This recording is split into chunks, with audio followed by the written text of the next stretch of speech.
हे hello everyone. कैसे हो आप सब? आई होप आप सब बहुत अच्छे होंगे एंड आपका पढ़ाई बहुत ही अच्छे तरीके से चल रहा होगा। आज हम लोग CMA inter financial accounting one shot series में rectification of errors chapter cover करने वाले हैं। इस चैप्टर में मैं अभी जो भी नोट्स यूज़ करूंगा, ये नोट्स आप हमारे वेबसाइट से परचेज कर सकते हो। इसका हार्ड कॉपी अवेलेबल है हमारे वेबसाइट पे। और जो मैं अभी क्वेश्चंस यूज करूंगा, इस क्वेश्चन का पीडीएफ जितना भी है ये शेयर किया हुआ टेलीग्राम पे, आप वहाँ से इसको ले सकते हो। अभी मैं साथ साथ आपको प्रैक्टिस भी कराऊंगा एंड आई होप आप सब कोई प्रैक्टिस करते आ रहे हो सारा चैप्टर का, जिस तरह से मैं आपको करवा रहा हूँ। और आज भी आप रेक्टिफिकेशन चैप्टर का मेरे साथ साथ आप प्रैक्टिस भी करोगे। अगर आप जून 26 में एग्जाम देने जा रहे हो, तो आप यहाँ से 7 मार्क का एक क्वेश्चन आप एक्सपेक्ट कर सकते हो।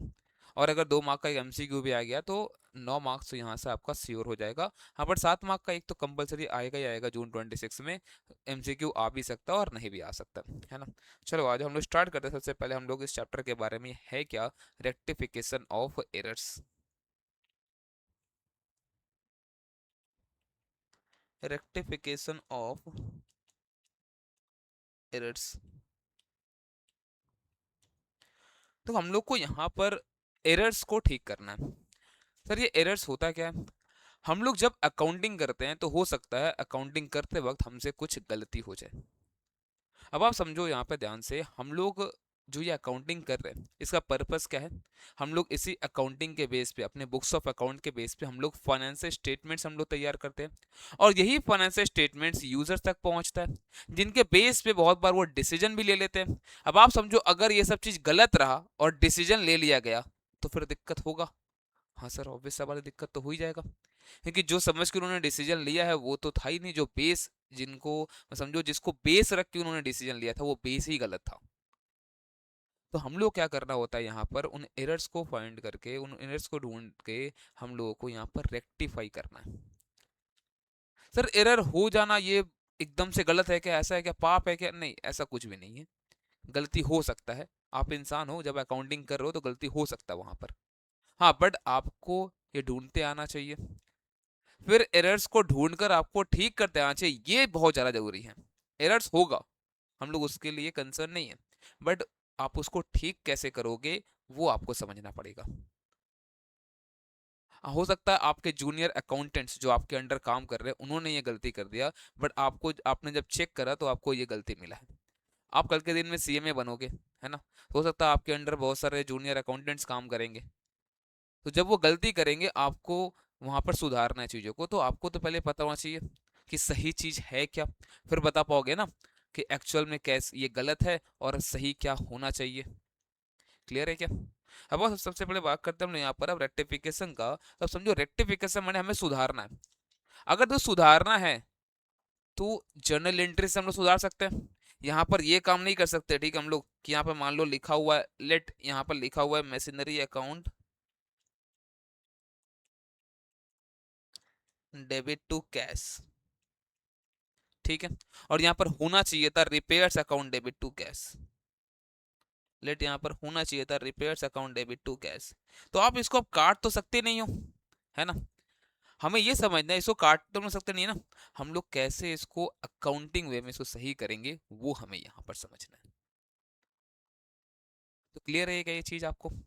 अब आपको अगर एरर्स को अगर सुधारना यहाँ पर है ना, सबसे पहले आपके पास बुक्स ऑफ अकाउंट का नॉलेज होना चाहिए।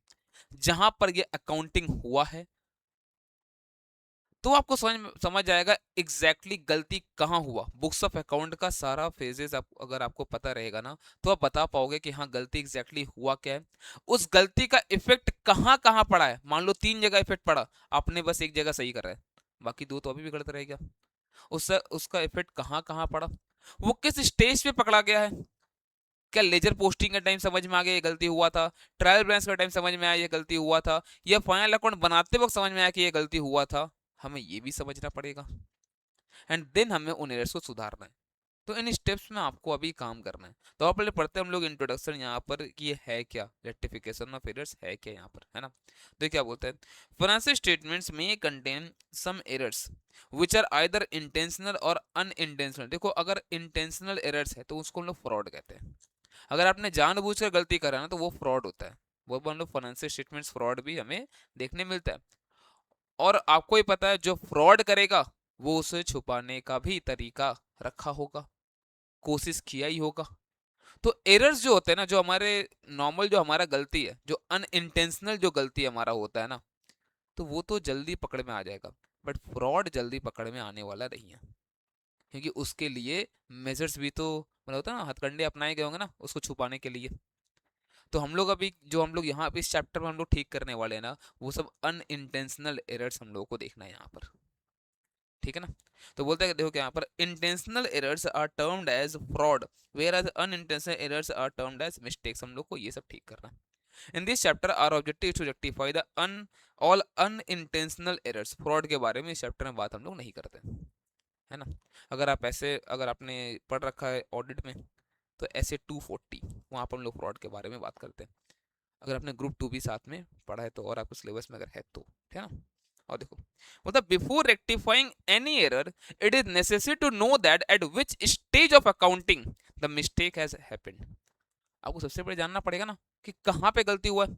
जैसे समझो अगर आप डॉक्टर के पास जाते हो, बोलते हो चलो सर मेरा तबीयत खराब है सर, ठीक है, तो आपसे पूछते हैं ना क्या हो रहा है, लास्ट कब खाना खाया था, क्या एग्जैक्टली हुआ था, पूछते हैं ना आपसे। क्यों पूछते हैं? ताकि वो सही से आपका इलाज कर सके। तो ऑब्वियसली यहाँ पर भी हमें जानना पड़ेगा ना कि बुक्स ऑफ अकाउंट के कौन से फेज में यहाँ पर गलती हुआ है, तब जाके बता पाएंगे हाँ ये कौन सा मिस्टेक है, मैंने कैसा एरर है ये, और कैसे अब ये ठीक होगा। At which stage of accounting the mistake has happened, and for the same we need to understand the books of account. अब तो बुक्स ऑफ अकाउंट एक ऐसा प्लेस है जहां पर हम लोग ट्रांजेक्शन्स को रिकॉर्ड करते हैं। बुक्स ऑफ अकाउंट एक ऐसा प्लेस है जहां पर हम लोग ट्रांजेक्शन्स को रिकॉर्ड करते हैं। लिखते हो ना आप इन द बुक्स ऑफ, इसका मतलब क्या होता है, एक पर्टिकुलर एंटिटी के बुक में या पर्टिकुलर पर्सन के बुक में आप वो ट्रांजेक्शन्स को रिकॉर्ड कर रहे हो। तो ये बुक्स ऑफ अकाउंट दो तरीके का आपको दिख सकता है, एक होता है प्रिंसिपल बुक, दूसरा होता है सब्सिडियरी बुक। सब्सिडरी बुक जो होता है ना, वो आपका book of original entry, book of prime entry कहलाता है, जहां पर हम लोग पहली बार ट्रांजेक्शन को रिकॉर्ड करते हैं, जहां पर हम लोग पहली बार ट्रांजेक्शन को रिकॉर्ड करते हैं, और वो होता है जर्नल। सब्सिडरी बुक बताओ क्या है? Subsidiary book prime book of entry है, जहां पर हम लोग पहली बार ट्रांजेक्शन को अपने बुक्स में रिकॉर्ड करते हैं, और वो होता है जर्नल। और प्रिंसिपल बुक्स क्या होता है? जो हमें ट्रायल बैलेंस एंड उसके बाद फाइनेंशियल स्टेटमेंट्स को बनाने में हेल्प करता है, जैसे लेजर। तो प्रिंसिपल बुक क्या है? देखो यहाँ पर सब्सिडरी बुक और प्रिंसिपल बुक्स। तो प्रिंसिपल बुक्स के बारे में बोलता है, provides information for preparation of trial balance and financial statements. It includes ledgers and cash book. इसके बारे में बात करेंगे हम लोग। कैश बुक आपको दिखेगा, जर्नल में भी आएगा भाई। सब्सिडरी बुक कौन सा बुक है? Where transactions are recorded for the first time to facilitate the processing, है ना। It is also called books of prime entry or original entry. For example, journal. तो इसका मतलब हम लोग सबसे पहले बार जो बुक्स में रिकॉर्ड करते हैं ट्रांजेक्शन्स को, वो कहाँ रिकॉर्ड होता है? सब्सिडियरी बुक्स में, जर्नल में। और फिर वहां से उसको हम लोग पोस्ट करते हैं लेजर में, जिससे ट्रायल बैलेंस बनेगा, और उसी ट्रायल बैलेंस के हेल्प से हमारा फाइनेंशियल स्टेटमेंट्स भी तैयार होगा। तो जर्नल के बारे में और समझते हम लोग थोड़ा सा यहाँ पर। Journal often referred to as the books of original entry, it records transactions as and when it happened, that is chronological order. मतलब क्रोनोलॉजिकल का मतलब क्या होता है? डेट वाइज हम लोग रिकॉर्ड करते हैं, जैसे जैसे ट्रांजेक्शन होगा वैसे वैसे हम लोग इसको रिकॉर्ड करते जाते हैं। आप देखो जर्नल एंट्री जब हम लोग पास करते हैं, वहां पर अपने को डेट का भी ऑप्शन रहता है, वहां लिखने का, डेट लिखते हैं, उसके बाद हम लोग जर्नल एंट्री पास करते हैं हम लोग। जर्नल में भी जनरल जर्नल और स्पेशल जर्नल। अब आओ यहाँ पर हम लोग बात करेंगे जिसको जान करना अभी आपको कुछ एक शॉकिंग चीज पता चलेगा। आप समझो, जो आप हमेशा स्टार्ट से ऐसे करते आए हो ना, ये चीज आप लिखते हो ना यहाँ पर, ये इन द बुक्स ऑफ, फिर आप लिखते हो जर्नल एंट्रीज, आप ऐसे लिखते हो ना ये, है ना। और फिर जैसे मान लो cash account debit to capital, let 50,000 रुपया। फिर आपने बैंक अकाउंट ओपन करा है, तो bank account debit to cash 20,000 रुपया। आप भी ये सब चीज लिखते हो ना, आपको पता है एक्चुअल में जर्नल एंट्री ये अभी हो ही नहीं रहा है। ये अभी आप लिख रहे हो कि कैश अकाउंट को डेबिट करना है 50,000 से, कैपिटल अकाउंट को क्रेडिट करना है 50,000 से। आपको समझ में आ रहा है क्या? बोलो ना, आपको समझ में आ रहा है क्या? तो इसका मतलब हम लोग जो यहाँ पे लिखते हैं ये सब चीज ना, ये अभी बताते हैं कि हमें रिकॉर्ड करना है। अब वो रिकॉर्ड एक्चुअली यहाँ पर अब होता है। अब तो दो तरह का जर्नल आपको देखने मिल सकता है, एक होता है स्पेशल जर्नल, दूसरा होता है जनरल जर्नल। जनरल जर्नल को हम लोग जर्नल प्रॉपर भी हम लोग कहते हैं। तो स्पेशल जर्नल में ट्रांजेक्शन्स स्पेसिफाई किए हुए हैं, आप उन्हीं ट्रांजेक्शन्स को रिकॉर्ड कर सकते हो। और जो भी ट्रांजेक्शन स्पेशल जर्नल में रिकॉर्ड नहीं हो रहा है वो सब का सब जनरल जर्नल में जाएगा। अब देखो स्पेशल ट्रांजेक्शन, स्पेशल जर्नल में अगर आपको आना है यहाँ पर तो देखना पड़ेगा ट्रांजेक्शन कैसा है, कैश ट्रांजेक्शन है या फिर ये क्रेडिट ट्रांजेक्शन है। कैश ट्रांजेक्शन है फिर ये क्रेडिट ट्रांजेक्शन है।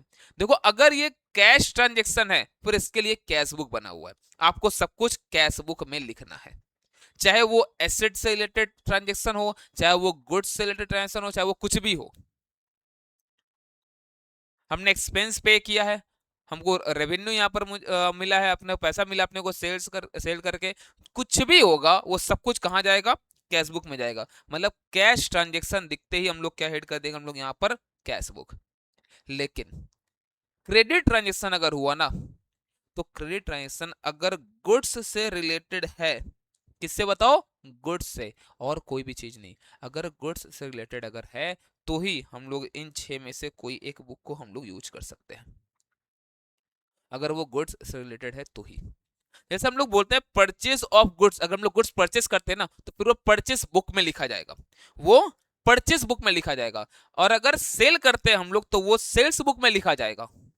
अगर परचेज रिटर्न करते हैं तो परचेज रिटर्न बुक में लिखा जाएगा। अगर सेल रिटर्न करते हैं तो फिर सेल्स रिटर्न बुक में लिखा जाएगा।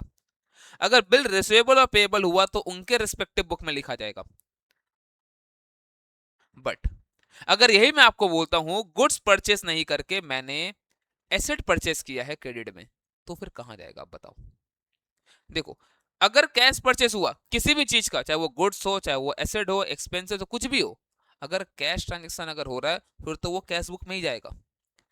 अगर क्रेडिट ट्रांजेक्शन हुआ और गुड्स का परचेस रिटर्न, सेल रिटर्न या बिल रिसीवेबल पेबल अगर हुआ तो ही यहां पर जा सकता है इन 6 में से किसी एक अकाउंट में। लेकिन यही अगर हमने एसेट परचेस कर लिया है, यही अगर हमने एसेट परचेस कर लिया है क्रेडिट में, तो फिर वो जनरल जर्नल में जाएगा, फिर वो जनरल जर्नल में जाएगा, ध्यान रखना। डिप्रिसिएट हुआ है मशीनरी, कहां जाएगा, जनरल जर्नल में। आउटस्टैंडिंग एक्सपेंसेस के लिए हम लोग को बुक करना है, प्रोविजन बनाना है, तो salary account debit to outstanding salary, cash transaction है नहीं, गुड्स से रिलेटेड कुछ है नहीं, तो कहां जाएगा, ये जनरल जर्नल में जाएगा। तो अगर मान लो मैं आपको बोलता हूँ, अगर आपको इन सब चीज का नॉलेज हो ही ना, मैं आपको बोलता हूँ कि इन्होंने एसेट परचेस करा था और परचेस बुक में एंट्री कर दिया, फिर आप बोलोगे ठीक ही तो है सर, परचेस किया था परचेस बुक में लिख दिया, गलती कहाँ है, गलती है क्योंकि परचेस बुक में आप गुड्स से रिलेटेड क्रेडिट परचेस आप लिखते हो, एसेट का नहीं। क्लियर है चीज? चलो वापस से मेरे साथ साथ बोलो, चलो देखें यहाँ पे। अगर ट्रांजेक्शन कैश का हुआ फिर कैश बुक है, सारा का सारा कैश ट्रांजेक्शन कैश बुक में जाएगा। लेकिन अगर ये क्रेडिट ट्रांजेक्शन है और वो गुड्स से रिलेटेड है तो ही वो स्पेशल जर्नल के जो 6 बुक्स आपको मैंने दिखाया उसमें जा सकता है।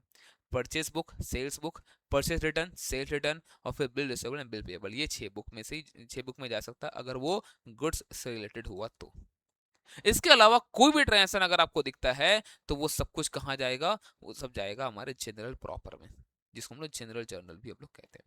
और पढ़ते हैं इनके बारे में। अब देखो आता है स्पेशल जर्नल।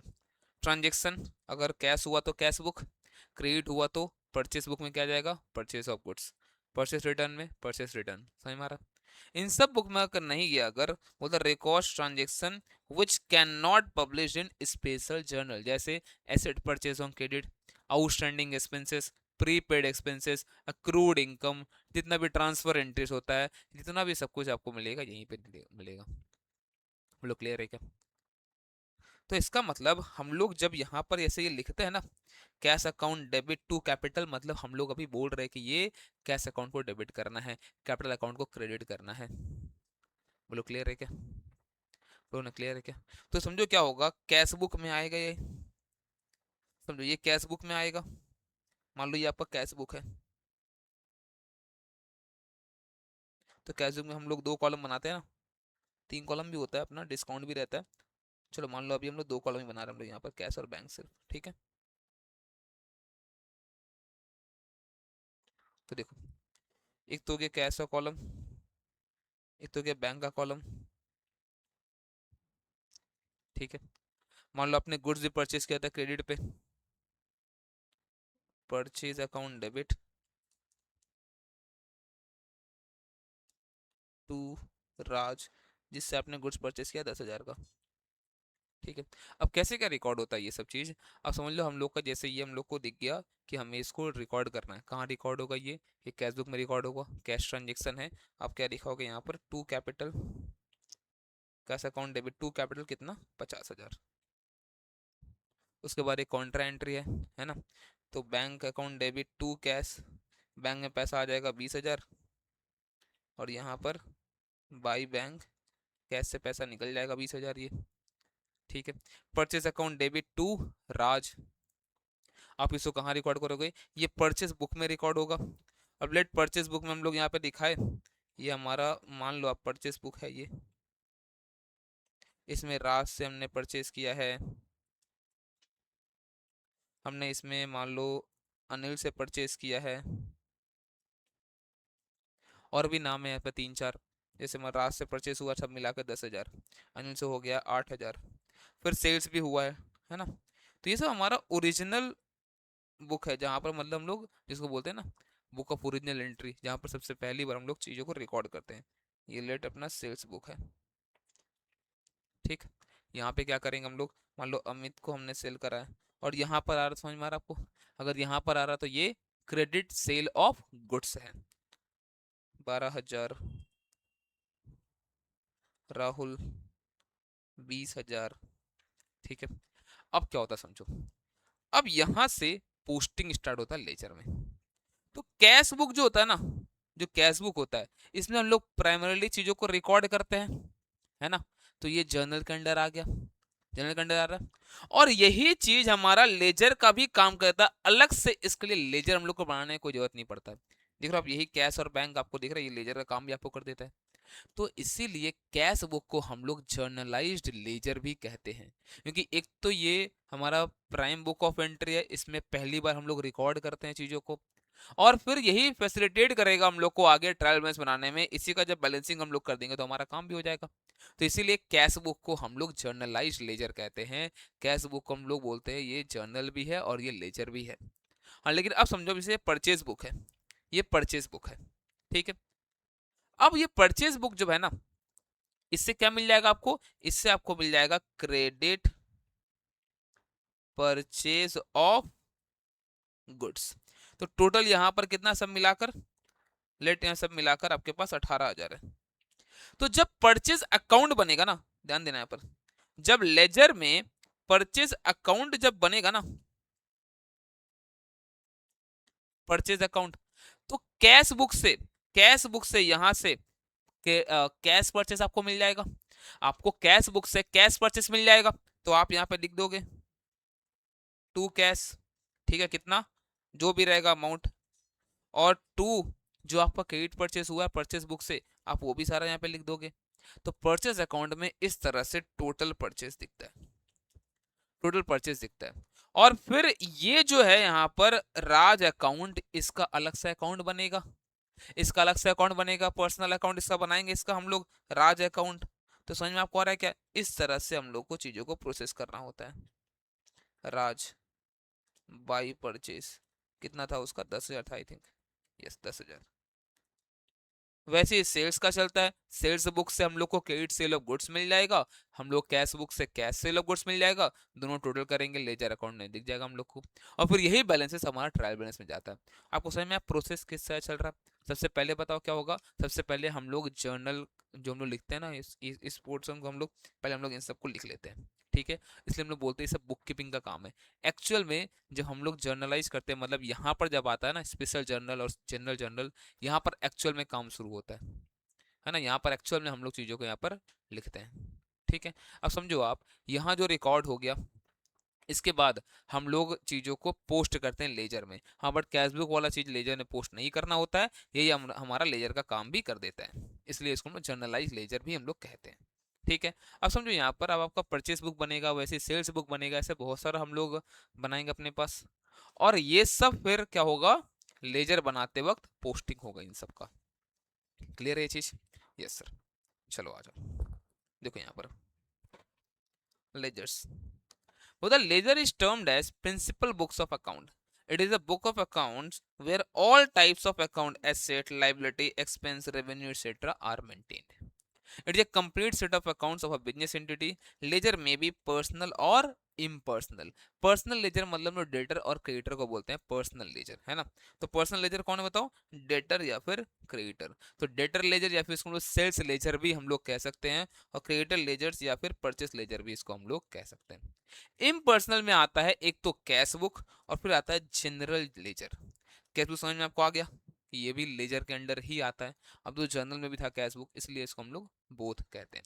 अब जनरल जर्नल में एक होता है नॉमिनल लेजर, एक होता है प्राइवेट लेजर। जो नॉमिनल लेजर है वो हमारे इनकम एंड एक्सपेंसेस के बारे में बात करेगा, है ना, सैलरी दिया, रेंट दिया, इन सब के बारे में बात करेगा।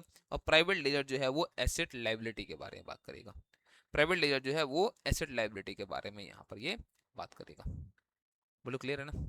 तो ये होता है हमारा जर्नल एंड लेजर, ये होता है हमारा यहाँ पर बुक्स ऑफ अकाउंट्स। अब अगर आप ये समझ चुके हो तो फिर आप अब समझ पाओगे एरर्स के बारे में। बोलो क्लियर है क्या? बताओ ना, क्लियर है क्या? यस सर, क्लियर तो है, एकदम अच्छी तरह क्लियर सर। ओके चलो, अब आते हैं हम लोग टाइप ऑफ एरर्स में। एरर कितने तरीके का हो सकता है? देखो एरर्स जो है ना वो मेनली दो ही तरीके का हो सकता है। एक तो होता है error of principle. Error of principle का मतलब क्या होता है, आप रेवेन्यू एंड कैपिटल ट्रांजैक्शंस को पहचानने में ही गलती कर बैठे हो।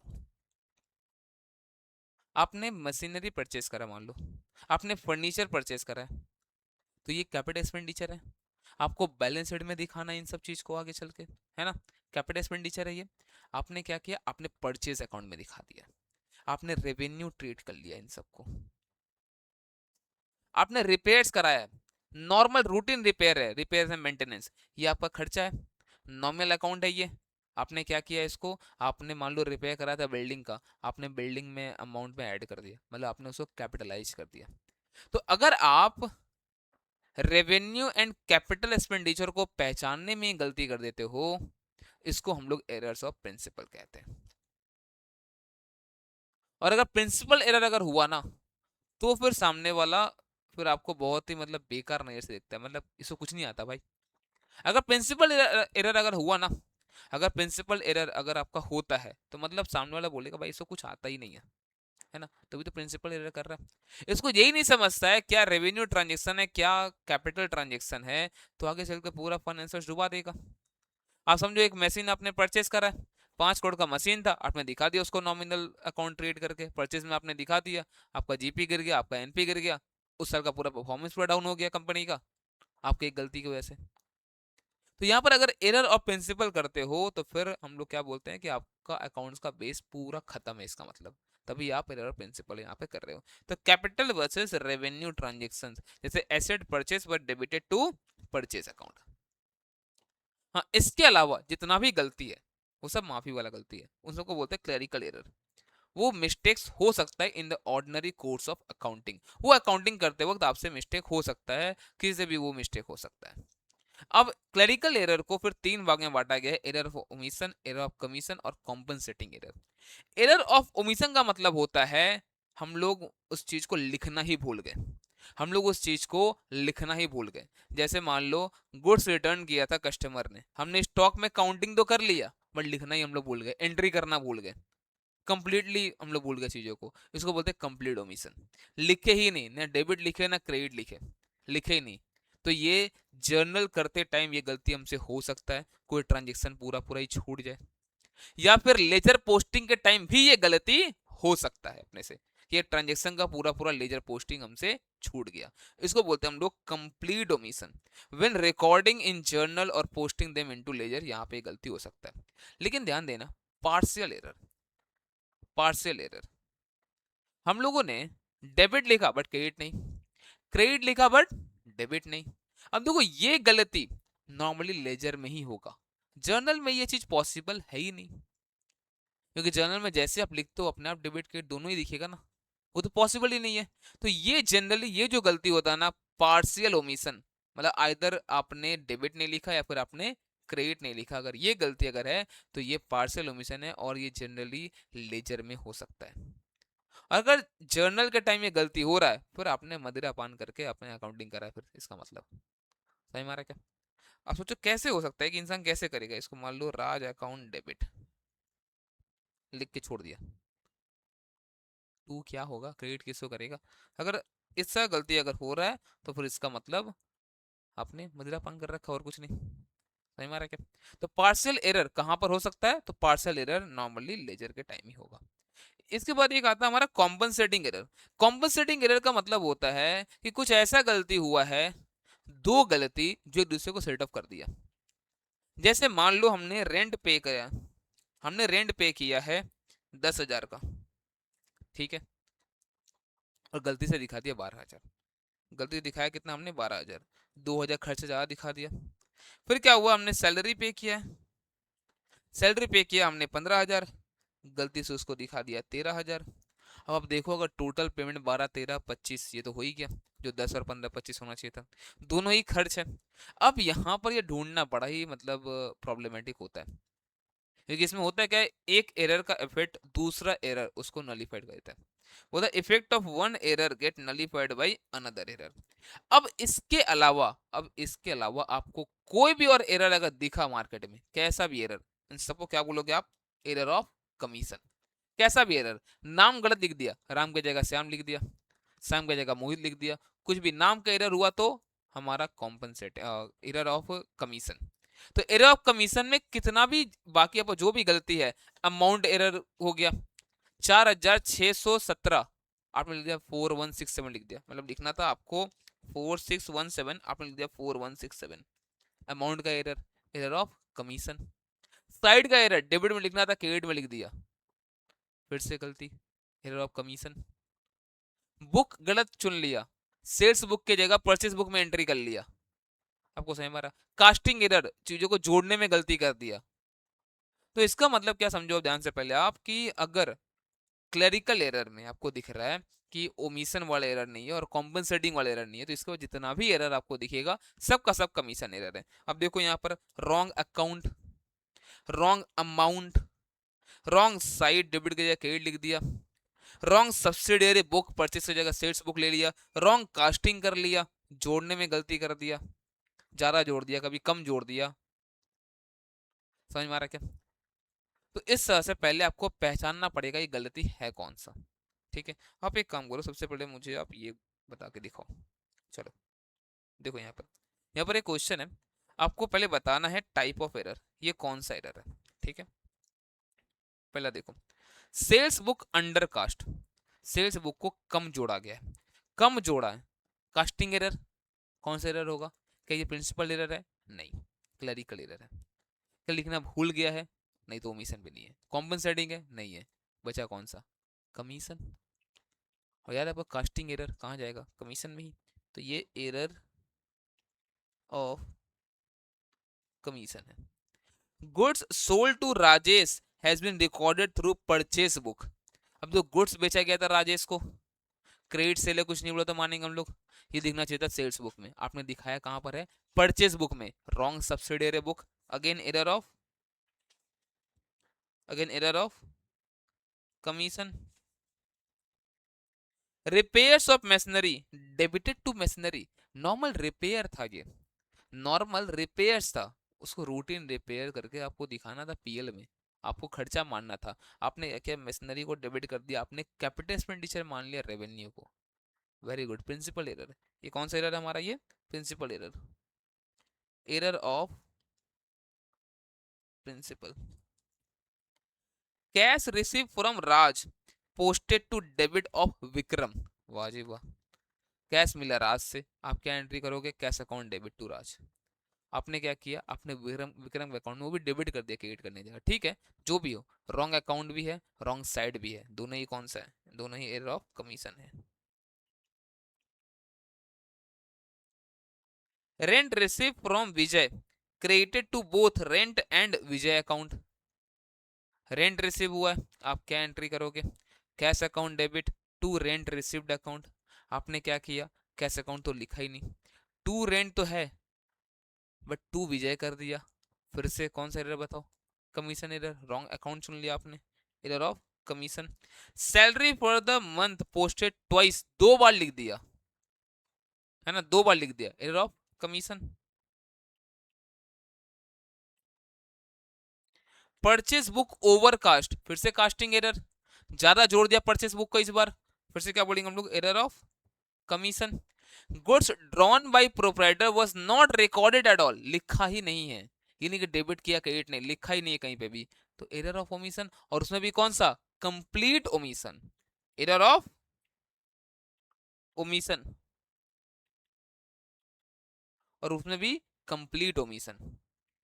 Purchase motor vehicle debited to purchase account, वाह जी वाह, मोटर व्हीकल आपका एसेट्स है, आपको दिखाना चाहिए था कैपिटल एक्सपेंडिचर, आपने क्या करा? परचेज में डाल दिया, नॉमिनल दिखा दिया उसको, नॉमिनल अकाउंट में डाल दिया, मतलब आपने इसको रेवेन्यू एक्सपेंडिचर दिखा दिया कैपिटल एक्सपेंडिचर की जगह। फिर से आपका एरर ऑफ प्रिंसिपल।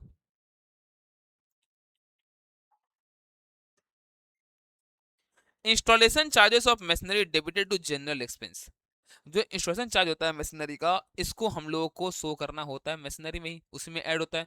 जब तक एक एसेट रेडी टू यूज नहीं होता है तब तक का सारा खर्चा उसी में ऐड होगा, एसेट में ऐड होगा। बट आपने क्या किया? इस इंस्टॉलेशन को अलग से दिखा दिया, मतलब क्या? जो कैपिटल एक्सपेंडिचर करना था आपको, आपने उसको रेवेन्यू एक्सपेंडिचर मानकर दिखा दिया। तो ये क्या होगा यहाँ पर? फिर से अब एरर ऑफ प्रिंसिपल। तो सबसे पहला काम बताओ हमारा यहाँ पे क्या होता है? हमें ये जानना होता है कि ये गलती एक्चुअल में कौन सा गलती है। ये एरर ऑफ प्रिंसिपल है, क्लरिकल एरर है, क्लरिकल में भी एरर ऑफ ओमिशन है कि कमीशन है कि कॉम्पनसेटिंग एरर है। आई होप आपको यहाँ से समझ में तो आ गया कि एरर हम लोग कैसे पहचानते हैं। क्लियर है ये चीज? Yes sir. अब हमें ये देखना है कि इस एरर का क्या इफेक्ट पड़ेगा बैलेंस शीट पे, इस एरर का क्या इफेक्ट पड़ेगा बैलेंस शीट पे, सॉरी ट्रायल बैलेंस पे, सॉरी, इस एरर का क्या इफेक्ट पड़ेगा ट्रायल बैलेंस पे। ठीक है, तो अब आप देखो यहाँ पर पहले समझो ट्रायल बैलेंस होता क्या है। देखो ट्रायल बैलेंस ना जस्ट हमारा अर्थमेटिकल एक्यूरेसी चेक करता है, वो कोई अकाउंट्स का पार्ट नहीं है। तो ट्रायल बैलेंस मिल रहा है इसका मतलब ये नहीं कि सब कुछ सही ही होगा। हाँ, बट ट्रायल बैलेंस अगर नहीं मिल रहा ना तो पक्का कुछ गलत तो है। आप एक चीज पहले समझ लो ध्यान से एकदम, कि ट्रायल बैलेंस मिल रहा है मतलब सब कुछ सही होगा, ये कोई जरूरी नहीं है। बट अगर नहीं मिल रहा है गलती पक्का है फिर तो हमें अब ये समझना है हर एक एरर को लेकर कि इनका क्या इफेक्ट पड़ेगा ट्रायल बैलेंस पे। अब समझो ध्यान से यहाँ पर, देखो यहाँ पर हम लोग जो बोलते हैं error of principle, machine debit करना था, मान लो हमने कर दिया परचेज डेबिट, डेबिट तो हुआ है ना, अगर अमाउंट सही रहा ना, अगर अमाउंट सही रहा तो फिर ये मैच कर जाएगा, तो ट्रायल बैलेंस तो अग्री हो जाएगा, मिल जाएगा ना, ट्रायल बैलेंस तो मैच कर जाएगा, क्योंकि ट्रायल बैलेंस को बस ये दिखता है कि डेबिट और क्रेडिट में सेम अमाउंट होना चाहिए, बात खत्म। अब आपने परचेस लिख के डेबिट में लिखा 50,000 कि मशीन लिख के डेबिट में लिखा 50,000, उसको इससे कोई फर्क नहीं पड़ता है, उसको इस चीज से कोई फर्क नहीं पड़ता है, उसको बस ये देखना है कि डेबिट और क्रेडिट मिल रहा है तो वो बोल देगा हाँ सब कुछ सही है। क्लियर है क्या? और आते हैं क्लरिकल एरर में।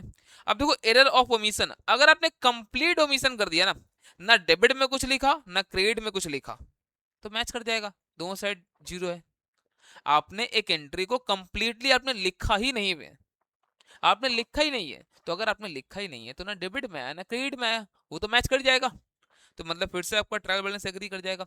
हाँ, लेकिन यही यही अगर पार्शियल ओमिशन हुआ, पोस्टिंग करते वक्त डेबिट में एक अकाउंट का पोस्टिंग तो हुआ है बट दूसरा क्रेडिट में नहीं हुआ है, अब ये मैच नहीं करेगा। क्यों? क्योंकि डेबिट तो आएगा बट क्रेडिट इसके रेस्पेक्ट में कुछ भी नहीं आएगा, अब ये डिसएग्री करेगा, अब ये मैच नहीं करेगा। अगर ये कॉम्पनसेटिंग एरर हुआ फिर भी मैच कर जाएगा, क्योंकि डेबिट क्रेडिट तो 25,000 मैंने बताया था आपको ना, डेबिट क्रेडिट 25,000 तो हो ही जा रहा है यहाँ पर, उसको कहाँ कोई दिक्कत हो रहा है, तो फिर से ट्रायल बैलेंस यहाँ पर मिल जाएगा। और कमीशन एरर में आपको बार बार चेक करना पड़ेगा कमीशन में कौन सा एरर हुआ है, फिर आप बता पाओगे ट्रायल बैलेंस मिलेगा या फिर नहीं मिलेगा। अब देखो अगर रॉन्ग अमाउंट लिखा दोनों ही साइड, 500 की जगह 5,000 लिख दिया डेबिट क्रेडिट दोनों में, तो मैच कर जाएगा। लेकिन रॉन्ग अमाउंट एक साइड लिखा तो मैच नहीं करेगा। अगर रॉन्ग अकाउंट लिखा है, राम की जगह श्याम लिखा है, बट डेबिट क्रेडिट अमाउंट अगर सही है तो मैच कर जाएगा। तो आप समझो यहाँ पर रॉन्ग अकाउंट अगर हुआ ना ट्रायल बैलेंस विल एग्री, लेकिन अगर रॉन्ग अमाउंट हुआ बोथ साइड होगा ट्रायल बैलेंस मिल जाएगा। अगर सिंगल साइड होगा ट्रायल बैलेंस नहीं मिलेगा। सिंगल साइड होगा ट्रायल बैलेंस नहीं मिलेगा। ओके सर, समझा।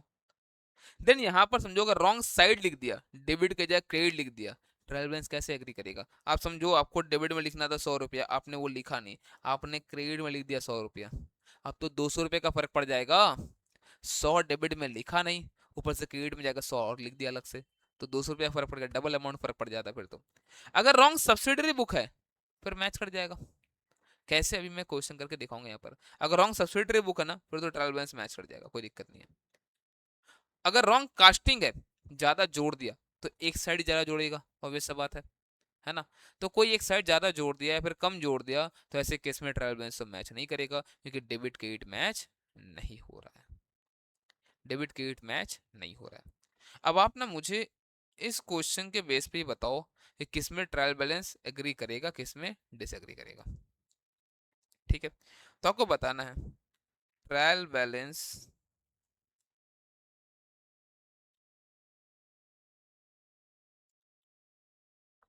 Will agree.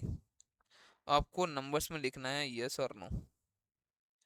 टोटल 10 ट्रांजेक्शन है ना।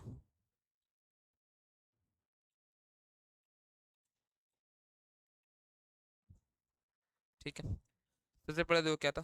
सबसे पहले था सेल्स बुक अंडर कास्ट, कम जोड़ दिया है, तो ऑब्वियस बात है सेल्स बुक जब अंडर कास्ट जब हुआ है तो कोई एक साइड का एरर होगा, है ना। और ट्रायल बैलेंस को मैच नहीं करने देगा, तो ये एग्री होगा क्या? ट्रायल बैलेंस एग्री होगा क्या? नो। दूसरा, goods sold to Rajesh has been recorded through purchase book. अब आप समझो ध्यान से, आपको दिखाना था गुड्स सोल्ड टू राजेश, आपने क्या एंट्री करना था यहाँ पर? Rajesh account debit to sales, आपको ये करना था। आपने किया क्या है, इसको परचेस बुक के थ्रू रूट करा दिया, तो वहां पर क्या हुआ होगा? Purchase account debit to Rajesh, बोलो वहां की ना। पर दोनों ही केस में डेबिट क्रेडिट तो मैच कर ही जाएगा, तो डेबिट क्रेडिट अगर मैच कर रहा है ये बोल देगा सब कुछ सही है, तो इसका मतलब ट्रायल बैलेंस तो मैच कर जाएगा। तो trial balance will agree, yes it will agree. Next, repairs of machinery debited to machinery. आपको रिपेयर्स में इसको दिखाना था, आपने मशीनरी को डेबिट कर दिया, बट अमाउंट सही रहा तो सब कुछ मैच कर जाएगा। तो ये एरर ऑफ प्रिंसिपल था, और एरर ऑफ प्रिंसिपल से कोई फर्क नहीं पड़ता है, ट्रायल बैलेंस को ये एग्री कर जाएगा। Cash receive from Raj posted to debit of Vikram. अब एक चीज समझो, यहाँ पे सिर्फ रॉन्ग अकाउंट नहीं है, यहाँ पे रॉन्ग साइड भी हो गया, क्योंकि जब कैश आपको मिलता है केस आप क्या एंट्री करते हो? कैश टू राज करते हो ना। आपने विक्रम के अकाउंट में लिखा, अगर विक्रम के अकाउंट में क्रेडिट किया होता ना तो मैच कर जाता, लेकिन ये विक्रम के अकाउंट में जाकर डेबिट कर दिया है, तो फिर से क्या बोलेंगे हम लोग कि ये मैच नहीं करेगा। Rent receive from Vijay credited both rent and Vijay, तो यहाँ पे डेबिट कुछ हुआ ही नहीं है। एक तो रॉन्ग अकाउंट आपने ले लिया, आपको विजय नहीं आपको कैश लेना चाहिए था, आपने रॉन्ग अकाउंट लिया, बट यहाँ पर डेबिट कुछ लिखा ही नहीं है, दोनों दोनों क्रेडिट है, तो मैच नहीं करेगा, फिर से मैच नहीं करेगा ट्रायल बैलेंस आपका। Salary for the month posted twice. अब देखो salary for the month posted twice, ध्यान है पोस्टेड ट्वाइस, रिकॉर्डेड ट्वाइस नहीं है। अगर रिकॉर्डेड ट्वाइस होगा ना तो फिर जर्नल एंट्री पूरा पास हो गया होगा उसका, है ना, तो फिर डेबिट के दोनों आ गया होगा। लेकिन सैलरी खाली पोस्टिंग हुआ है 2 बार, तो समझो अगर सैलरी अकाउंट में यहाँ पर देखो अगर आप, तो टू कैश 2 बार हो गया है, बट जरूरी नहीं कैश में भी हुआ हो, तो यहाँ पर जो है सिर्फ एक साइड इफेक्ट होगा, तो आपका ट्रायल बैलेंस यहाँ पर मैच नहीं करेगा। Purchase book overcast, purchase book को ज्यादा जोड़ दिए, फिर से बताओ क्या ज्यादा जोड़ दिया ना, तो एक साइड बढ़ गया होगा, परचेस डेबिट होता है डेबिट साइड बढ़ गया होगा, तो हम लोग क्या बोलेंगे यहाँ पर भी ट्रायल बैलेंस मैच नहीं करेगा। नेक्स्ट बोलता है goods drawn by proprietor was not recorded at all, हमने लिखा ही नहीं कहीं पे भी, ना डेबिट ना क्रेडिट, वो मैच कर जाएगा। ना आपने डेबिट लिखा ना आपने क्रेडिट लिखा, मैच तो कर ही जाएगा वो, है ना। तो हम लोग क्या बोलेंगे यहाँ पर trial balance will agree. Purchase motor vehicle debited to purchase, motor vehicle debit करना था, आपने परचेज डेबिट किया, फिर से वही बात, डेबिट क्रेडिट तो मैच कर ही रहा है, तो वो क्या बोलेगा यहाँ पर कि ये हो जाएगा, कोई दिक्कत नहीं है, ट्रायल बैलेंस एग्री हो जाएगा। Installation charges of machinery debited to general expense, जहां पे मशीन डेबिट करना था वहां आपने जनरल एक्सपेंस को डेबिट किया, बट अमाउंट तो ठीक ही होगा, कुछ नहीं बोला है तो तुम लोग क्या मानेंगे यहाँ पर कि ये ट्रायल बैलेंस यहाँ पर भी मैच कर ही जाएगा। बोलो यहाँ तक सब कुछ क्लियर है क्या? बताओ ना, यहाँ तक सब कुछ क्लियर है क्या? यस सर, यहाँ तक सब कुछ क्लियर था। अब हमें यहाँ पर देखना है कि कैसे इन सब चीज़ों को हम लोग सही करेंगे, रेक्टिफाई कैसे होगा। अब आपको देखो ये समझ में आ गया है, अब आपको ये समझ में आ गया है कि यहाँ पर इन सब गलतियों को पहचानते कैसे, बुक्स ऑफ अकाउंट क्या क्या होता है। अगर पहचान भी गए तो ये गलती कौन से तरीके का है हम लोग ये भी समझे, इसके साथ साथ हम लोग ये भी समझ गए कि ये पर्टिकुलर एरर ट्रायल बैलेंस को अफेक्ट कर सकता है या फिर नहीं कर सकता है, हम लोग ये भी समझ गए। तो ध्यान देना यहाँ पर, एरर ऑफ प्रिंसिपल अगर हुआ तो वो इफेक्ट नहीं करेगा, अगर पार्शियल ओमिशन हुआ तो इफेक्ट करेगा, कंप्लीट ओमिशन भी इफेक्ट नहीं करेगा, कॉम्पनसेटिंग एरर इफेक्ट नहीं करेगा, कमीशन में रॉन्ग अकाउंट इफेक्ट कर जाएगा, wrong subsidiary book sorry wrong amount wrong account affect नहीं करेगा, लेकिन रॉन्ग अमाउंट अगर हुआ ना, दोनों साइड हुआ तो बढ़िया मैच कर गया, लेकिन अगर सिंगल साइड अगर रॉन्ग अकाउंट अमाउंट अगर हो गया तो फिर दिक्कत। सेम साइड नहीं हुआ आपका, आपका साइड आपने बदल दिया, लाइक डेबिट ने आपने क्रेडिट कर दिया, तो एरर तो हुआ ही। एक तो क्या देखना आपको यहाँ पर, डबल एरर हो जाएगा, 400 की जगह 800 का गलती, 800 की जगह 1600 का गलती हो जाएगा, मतलब जो भी अमाउंट रहेगा उसका डबल एरर हो गया, आपने डेबिट तो किया नहीं, आपने क्रेडिट कर दिया अलग से। बोलो क्लियर है क्या? कास्टिंग एरर होगा, मैच नहीं करेगा, रॉन्ग सब्सिडरी बुक हुआ तो मैच कर जाएगा, एक हमने देखा डेबिट क्रेडिट तो मैच कर ही रहा था, ठीक है ना। चलो अब आप समझते हैं इन सबको ठीक कैसे किया जाए, इन सबको ठीक कैसे किया जाएगा हम लोग को वो समझना है अब। चलो देखो,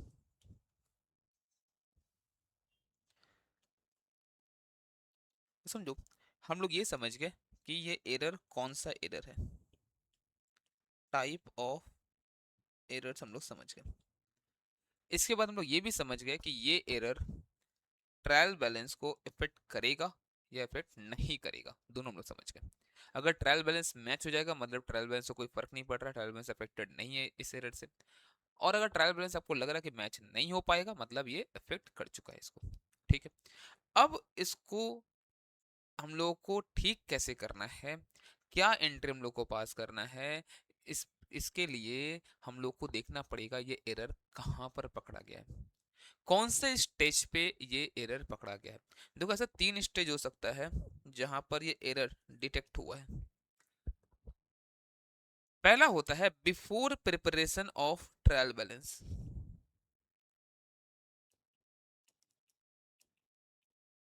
मतलब ट्रायल बैलेंस बनाने टाइम या फिर उसके पहले ही हम लोग को पता चल रहा है कि यहाँ पर ये एरर आ रहा है, उसको हम लोग बोलते हैं before preparation of trial balance. अगर ट्रायल बैलेंस बन गया नहीं समझ में आया उस समय, उसको हम लोग बोलते हैं after preparation of trial balance but before final account. Final account बनाते वक्त मिल गया ये गलती, है ना, जब फाइनल अकाउंट में बना रहे थे उस समय पता चल गया अच्छा ये गलती हुआ था उस टाइम। तो एक तो ऐसा है कि ट्रायल बैलेंस बनाने के पहले या बनाते टाइम भी पता चल गया, मतलब यहाँ जब बोलते हैं ना before preparation of trial balance, मतलब ट्रायल बैलेंस को पूरा फाइनल करने के पहले भी पता चल गया अगर, तो भी हम लोग कहते हैं before preparation of trial balance. और यहाँ पर क्या होता है, after preparation of trial balance but before final account, final account बनाते बनाते पता चल गया हम लोग को। और एक होता है आफ्टर फाइनल अकाउंट, या फिर ये समझ लो आप डिफरेंट अकाउंटिंग पीरियड, मतलब 2000 मान लो 2025 से गलती 2027 में मिल रहा है, 28 में मिल रहा है, तो नेक्स्ट पीरियड हो या फिर उसके बाद तो कोई भी पीरियड हो, डिफरेंट पीरियड में हम लोग को ये पता चल रहा है। आफ्टर फाइनल अकाउंट बन गया, सब कुछ हो गया, पता ही नहीं चल पाया कि क्या गलती था, बाद में 2-3 साल बाद जाकर पता चला या फिर नेक्स्ट ईयर ही पता चल गया, बट जो भी हो अगर सेम पीरियड में पता नहीं चला तो फिर होगा वो डिफरेंट पीरियड। अब हम लोग देखते हैं पहले before preparation of trial balance और समझते कैसे क्या होगा, फिर हम लोग नोट्स पे जाएंगे, है ना। आओ यहाँ पर क्वेश्चन पे आ जाओ, देखो यहाँ पर क्या बोलते हैं, the following errors were detected in the books of mister Sujay while preparing the trial balance. समझ में आ रहा है क्या, जब ट्रायल बैलेंस बना रहा था, मतलब इसको भी ना बिफोर ट्रायल बैलेंस ही हम लोग बोलेंगे। You are required to rectify the errors, बोलता फर्नीचर परचेज किया 4500 का, उसको परचेज अकाउंट में लिख दिया, उसको परचेज अकाउंट में लिख दिया। फर्नीचर परचेज किया था, कैपिटल एक्सपेंडिचर परचेज में लिख दिया, रेवेन्यू एक्सपेंडिचर। आपको समझ में आ रहा है कि ये एरर कौन सा है? तो सर ये एरर हमारा प्रिंसिपल एरर है। और ये ट्रायल बैलेंस को इफेक्ट भी नहीं करेगा, क्यों? क्योंकि अमाउंट तो सब कुछ सही लिख रहा है, अमाउंट ने कुछ तो बोला नहीं है, बस अकाउंट खाली चेंज हो गया है। अब ठीक कैसे होगा? नॉर्मल सा बात समझो आप यहाँ पर। अगर हम लोग यहाँ पर ये देख रहे हैं कि हमें एंट्री करना था furniture account debit to cash 4,500, ठीक है। हम लोग ये देख रहे हैं कि हमें क्या एंट्री करना था, furniture account debit to cash 4,500। But actual में हमने क्या एंट्री कर दिया है? Purchase account debit to cash. अब बताओ कैश कैश में कोई दिक्कत है? नहीं सर। अब दो काट तो सकते नहीं इसको ऐसे हम लोग, पॉसिबल नहीं है। जनरल एंट्री के थ्रू हम लोग इसको ठीक करेंगे। तो हम लोग पता है यहाँ पर क्या एंट्री करेंगे?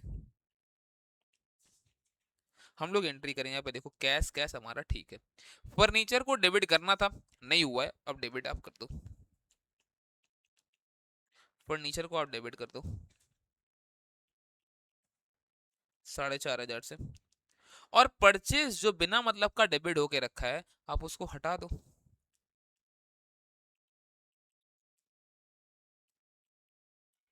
बोलो ठीक है क्या? आपका परचेज हट भी गया, फर्नीचर आपके बुक में आ भी गया, ठीक है। Next, wages paid for installation of machinery 2600 was included in wages account। अब देखो जब तक ये मशीन जब तक रेडी टू यूज नहीं होगा, तब तक का सारा खर्चा तो मशीन में ही जाएगा। तो करना चाहिए था यहाँ पर machine account debit to cash, हमने क्या कर दिया है? Wages account debit to cash. फिर से वही प्रिंसिपल एरर, फिर से प्रिंसिपल एरर। तो टू कैश सही है, आपको करना था मशीन ना, तो आप एक काम करो, कैसे ठीक करोगे आप इसको? आप मशीन को कर दो डेबिट,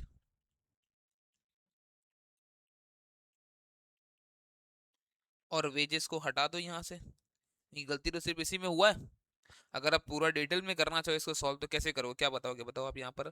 आप लोग वेजेस पेड फॉर इंस्टॉलेशन है ना, होना चाहिए था ये machine account debit to cash. आपने क्या कर दिया है गलती से?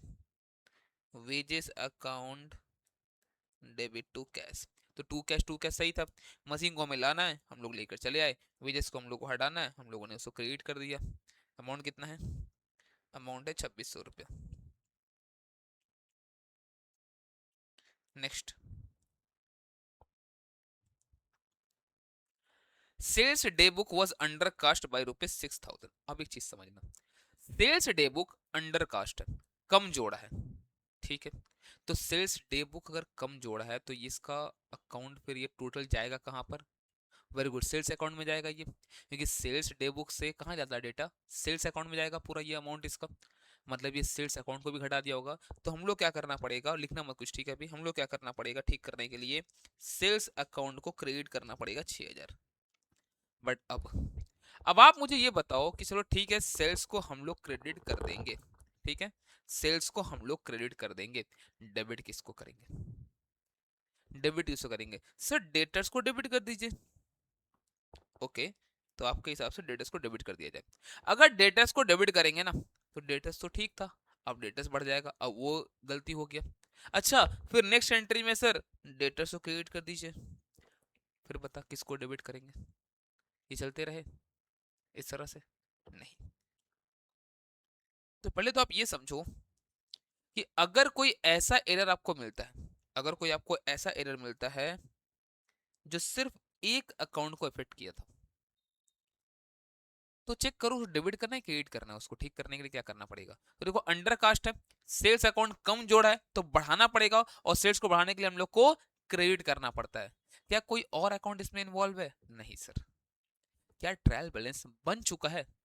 नहीं, ट्रायल बैलेंस तो नहीं बना अभी तक, क्योंकि देखो अगर ट्रायल बैलेंस बन गया होता ना, तो फिर सस्पेंस आ गया होता। क्या ट्रायल बैलेंस बना है? नहीं, तो इसका मतलब इसका एंट्री पास नहीं हो सकता।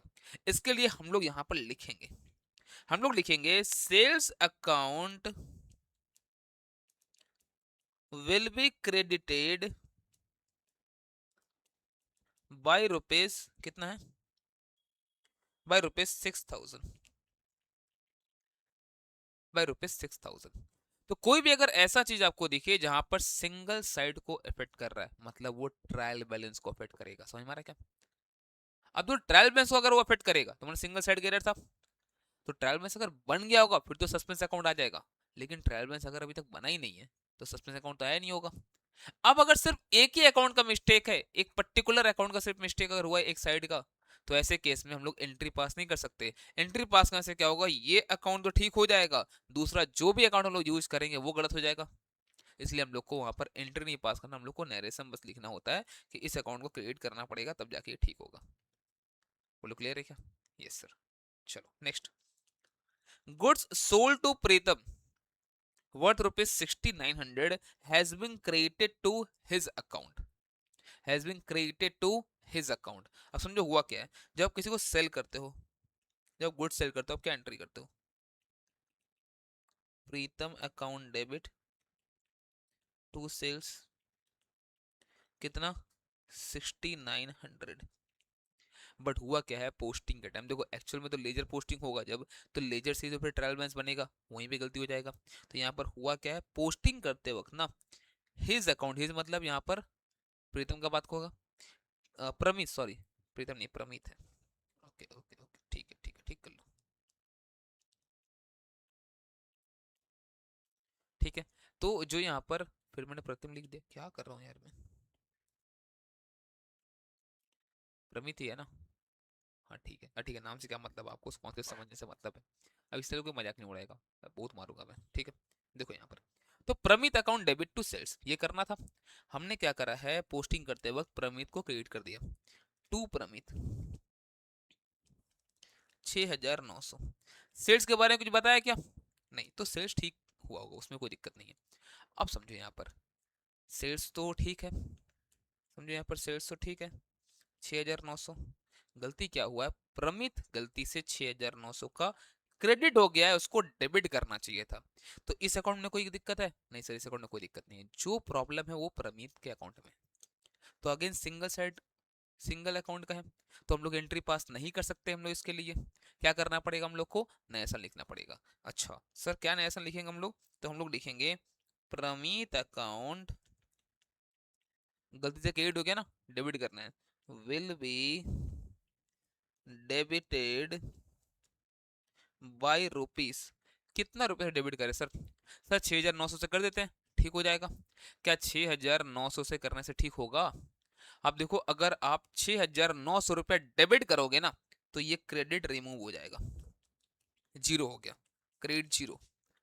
बट क्या डेबिट में आया अभी तक?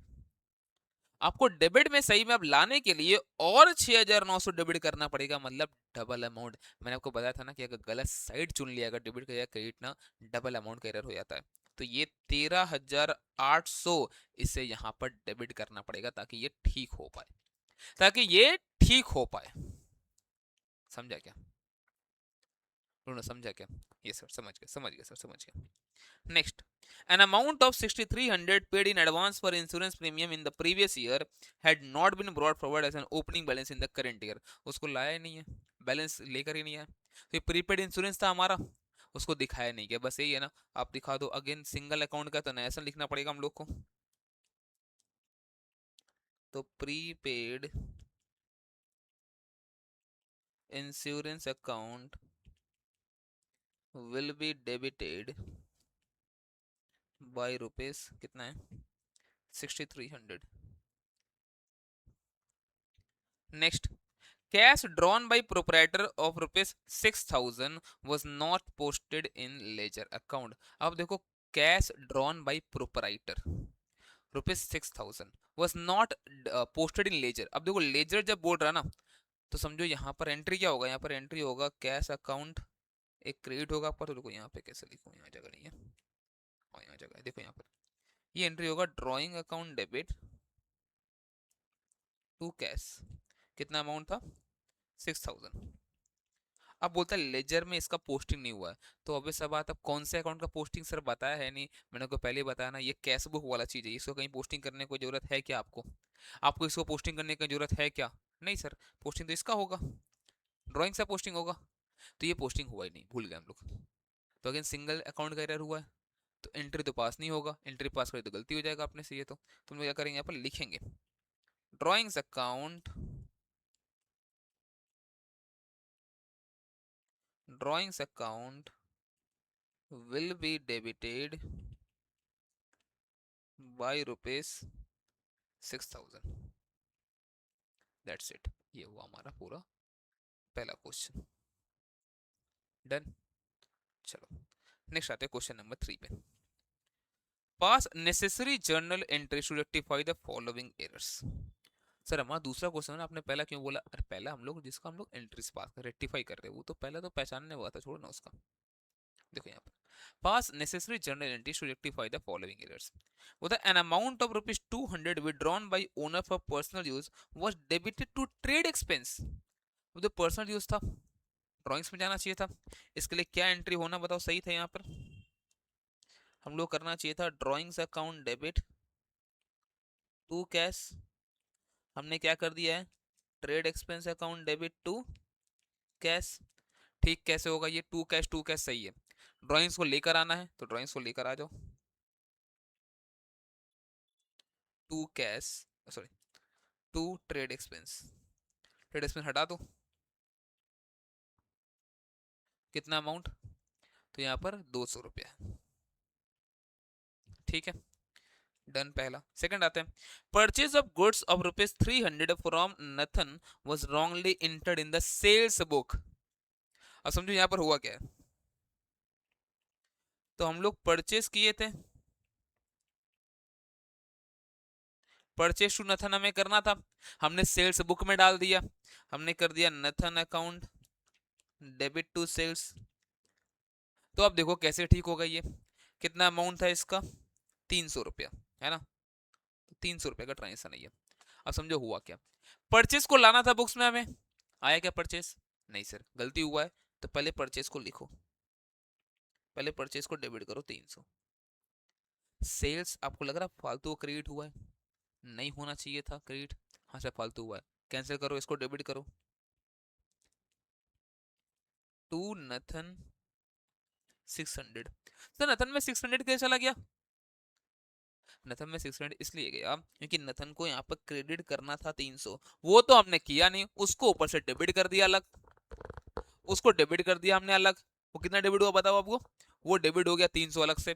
तो एक बार क्रेडिट होगा 300 तो उसका इफेक्ट पहले हटेगा, फिर जो नया से डेबिट होगा तब वो सही जाके यहाँ पर, मैंने एक बार जब वो क्रेडिट होगा तो पहले उसका 300 का इफेक्ट हटेगा डेबिट वाला, और फिर दूसरा 300 क्रेडिट से उसका इफेक्ट अब सही दिखेगा जो हमें दिखाना था। तो यहाँ पे ₹600 करना पड़ेगा। क्यों? क्योंकि पहला 300 जो गलत हुआ डेबिट उसको कैंसिल करने के लिए, और सही एंट्री दिखाने के लिए 300 और। क्लियर ना? Yes sir.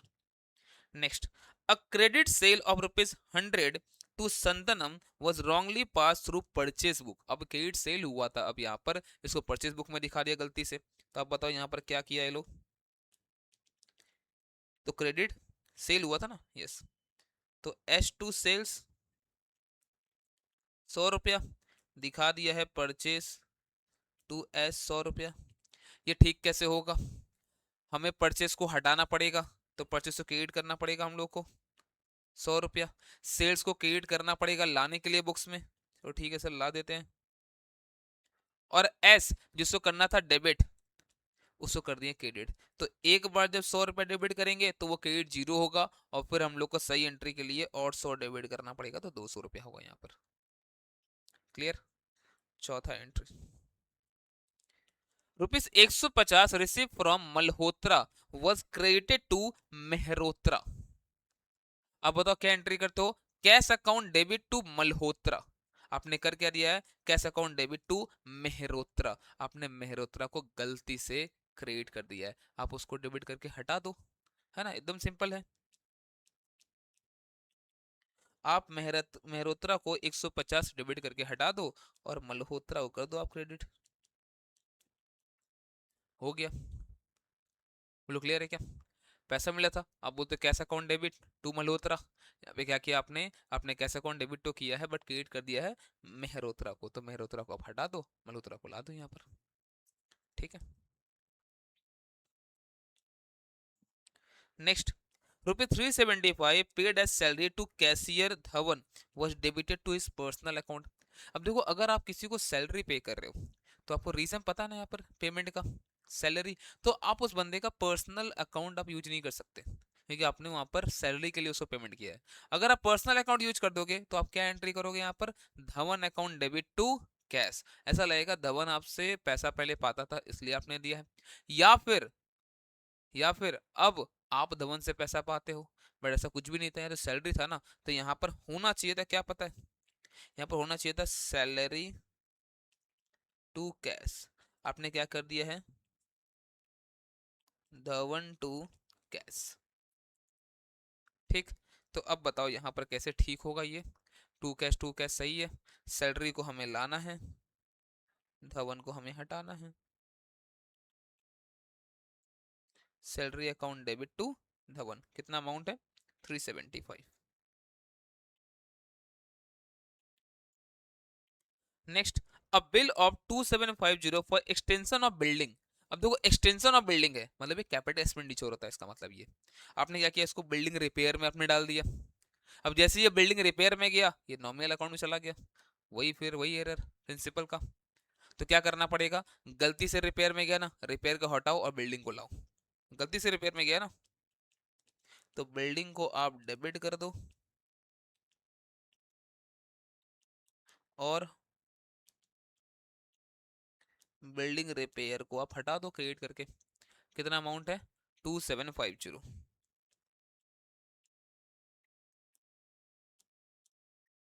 समझ रहे हो ना, या उसका ही वापस पूरा करके दिखाऊं कैसे क्या होता है। नॉर्मली करना था बिल्डिंग टू कैश, कर दिया building repairs to cash, to cash सही था, बिल्डिंग को लाना है, बिल्डिंग रिपेयर्स को हमें हटाना है, तो हटाएं कैसे, डेबिट था तो क्रेडिट कर दिए। ठीक है, next, goods of ₹500 written by Akashdeep were taken into stock but return were not posted. हमने रिटर्न के बारे में कुछ लिखा ही नहीं, हाँ गुड्स ले लिया पर रिटर्न के बारे में कुछ लिखा ही नहीं, तो लिख दो, ये तो पूरा, ये तो एकदम आसान होता है, कहीं गलती होता है ना फिर उसको काटना पड़ता है फिर लिखना पड़ता है, बट यहाँ तो बहुत आसान हो गया केस, बस लिख दो return inward account debit to आकाशदीप।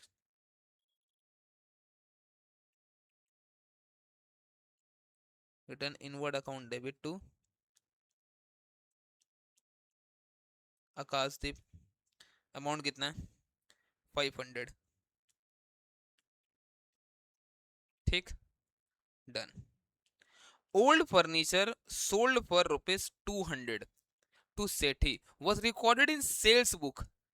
अब बताओ, सेल्स बुक में क्या रिकॉर्ड होता है, क्रेडिट सेल ऑफ गुड्स, तो यहाँ पे इनको क्या लिखना चाहिए था, सेठी टू फर्नीचर, इन्होंने क्या कर दिया, सेठी टू सेल्स, सही है, नहीं सर, ठीक कैसे होगा, सेठी तो ठीक है, यहाँ पर टू फर्नीचर करना था, इन्होंने टू सेल्स किया है, तो क्या करोगे आप,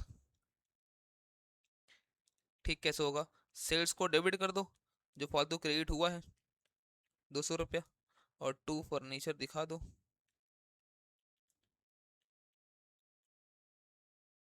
ठीक ना, done. Next, the period end total of sales book was under cast by ₹100। जो पीरियड एंड का टोटल था सेल्स बुक का, अब जो सेल्स बुक अगेन ये कहाँ जाएगा, ये सेल्स अकाउंट में जाएगा, क्रेडिट होता है, कम जोड़ा है, बढ़ाना पड़ेगा, फिर से दूसरा कोई अकाउंट तो हमारे पास है ही नहीं, दूसरा कोई अकाउंट तो हमारे पास है ही नहीं गलती वाला, तो क्या करें इसको हम लोग, जनरल एंट्री तो पास नहीं होगा, नया सन लिखेंगे, sales account will be credited by ₹100।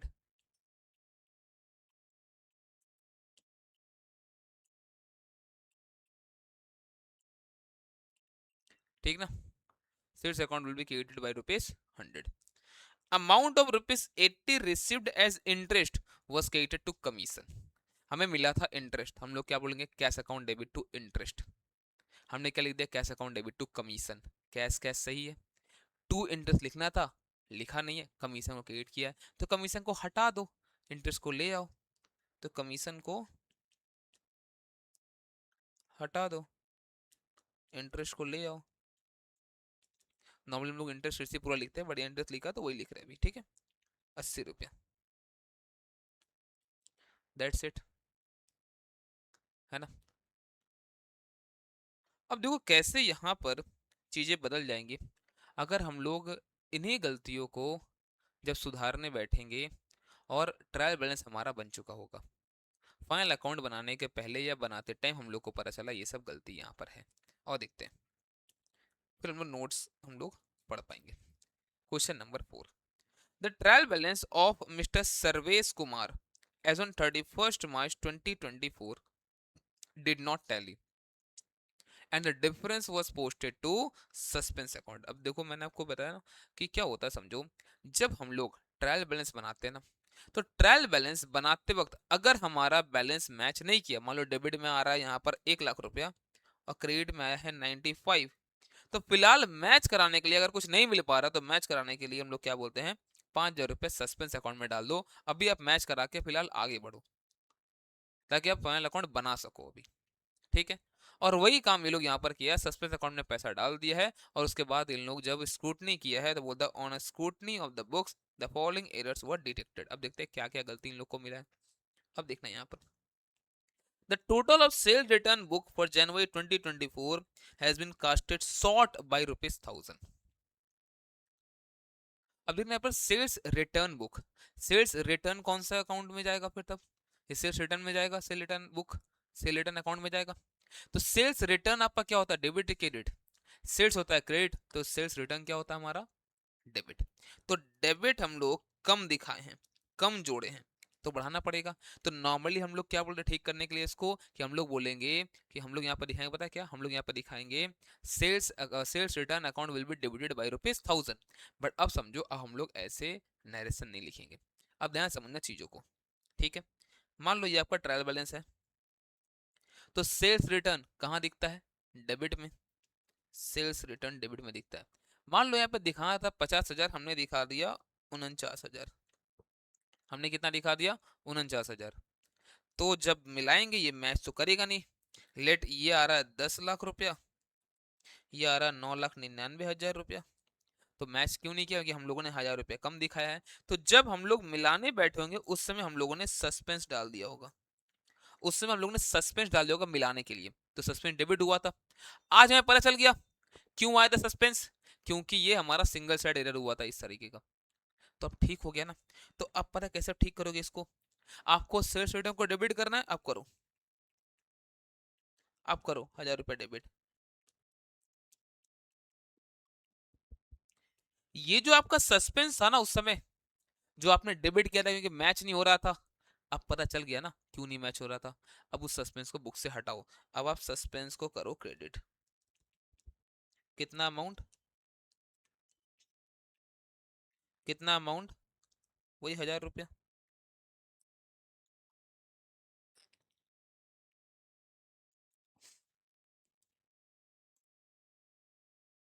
ठीक है, नेक्स्ट बोलता freight paid for installation of a machine 6,500 was posted to the freight account as ₹5,600।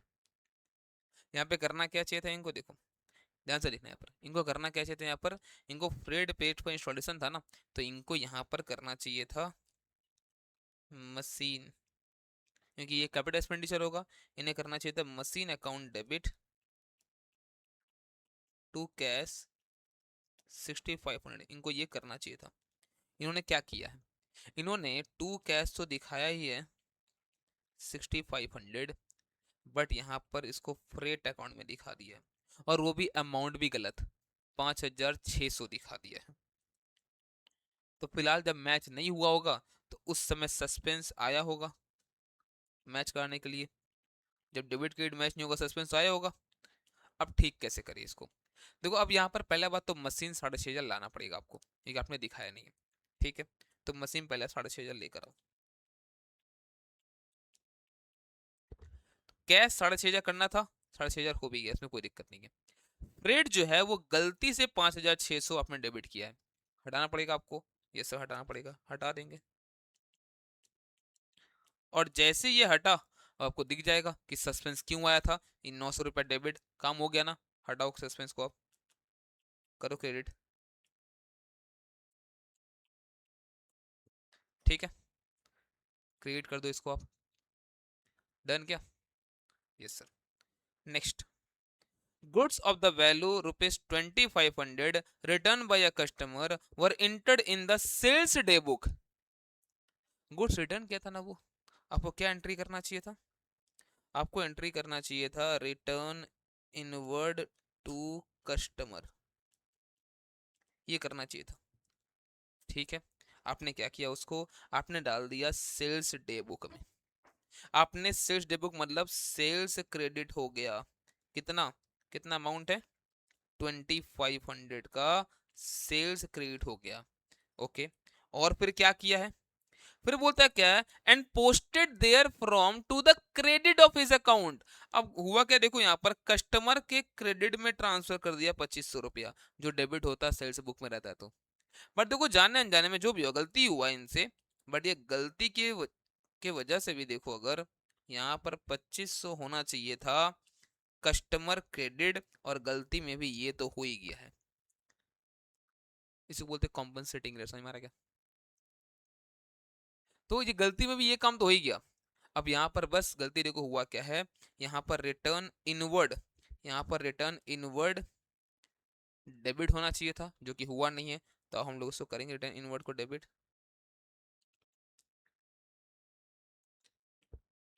2500 रुपया। और सेल्स जो क्रेडिट नहीं होना था वो क्रेडिट होके रखा है, आप उसको हटाओ, 2500 रुपया। और अब देखो बाकी तो कुछ है नहीं, तो सस्पेंस आएगा। देखिए आप ही समझो, जब ये एरर हुआ होगा, जब ये एरर हुआ होगा तो दोनों ही क्रेडिट में जब आया तो डेबिट में कुछ था ही नहीं, तो डेबिट में उस समय सस्पेंस आया होगा ना 5000 का। अब इसी से ठीक हो जाएगा ये। बोलो क्लियर है क्या? Yes sir. नेक्स्ट, 18,000 रुपया paid for purchase of old motorcycle for personal use of mister Sarvesh Kumar. तो ये ड्राइंग होना चाहिए था, इसको गलती से कॉन्वेंस में डाल दिया है। तो क्या करें बताओ इसको हम लोग, कॉन्वेंस में गलती डाला ना, कॉन्वेंस को हटाओ आप हटाओ कॉन्वेंस को।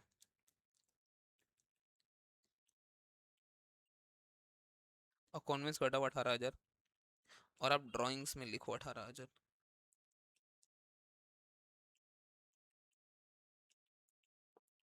ठीक है, next, a purchase of 6700 had been posted to the creditors account as 6000।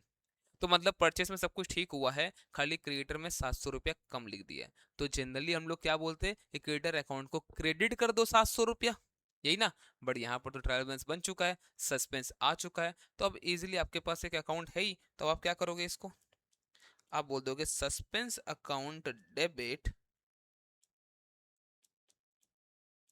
To creditors, क्योंकि आपके पास तो अकाउंट अवेलेबल है अब यहाँ पर अब। ठीक है, next, receipt of cash rupees 5000 from Mr. Avinash was posted to the debit of his account। आपको जब किसी से पैसा मिलता है आप क्या एंट्री करते हो, cash account debit to Avinash लिखोगे आप यहाँ पर cash account debit to Avinash लिखोगे, कितना, 5000। आपने क्या किया, कैश तो 5000 था ही, आपने पोस्टिंग करते वक्त अविनाश को भी डेबिट कर दिया। तो यहाँ पर जब बना रहे होगे सस्पेंस आया होगा 10,000 का, बोलो हाँ कि ना, आ गया होगा, आपने गलती करा यहाँ पर, है ना। तो अब ठीक कैसे होगा ये ठीक कैसे होगा, अब देखो यहाँ पर कैश कैश तो ठीक है, अविनाश यहाँ पर गलती से डेबिट हुआ 5000, उसको ठीक करना है तो क्रेडिट करना पड़ेगा। तो एक बार क्रेडिट करेंगे ना तो अकाउंट जीरो होगा, एक बार और क्रेडिट करेंगे तो फिर जाके हमारा ये रिकॉर्डिंग सही होगा। तो 10,000 रुपया हम लोग को यहाँ पर क्रेडिट करना पड़ेगा। और सस्पेंस जो उस समय क्रेडिट में आया था गलती से, अब उसको डेबिट करके कैंसिल कर दो। तो इस तरह से पता है क्या होता है, पूरा सस्पेंस धीरे करके पूरा खत्म हो जाता है। Next, 7 number, a cheque for ₹2500 receive from mister Alok had been dishonoured. Okay, जब डिसऑनर्ड होता है चेक, आप क्या एंट्री करोगे बताओ आपको जब चेक मिला होगा आप क्या बोलोगे उस समय, बैंक अकाउंट डेबिट टू आलोक, आप बोलोगे यहाँ पर। अब डिसऑनर्ड हुआ तो आपको रिवर्स करना होता है एंट्री, आप बोलते हो आलोक अकाउंट डेबिट टू बैंक, कितना अमाउंट है, आपको ये बोलना चाहिए था 2500 रुपया। आपने किया क्या है, और देखते हैं आपने किया क्या है। आपने यहाँ पर posted to the debit of mister Ashok, तो यहाँ पर डेबिट आपने अशोक को कर दिया है। टू बैंक के बारे में कुछ नहीं बोला तो हम लोग मानेंगे वो सही होगा। ठीक है, तो कैसे ठीक होगा ये? बैंक बैंक तो सही है, अशोक गलती से डेबिट हुआ है, आप उसको हटाओ वहां से। और आलोक डेबिट हुआ ही नहीं था, तो आप उसको लेकर आओगे।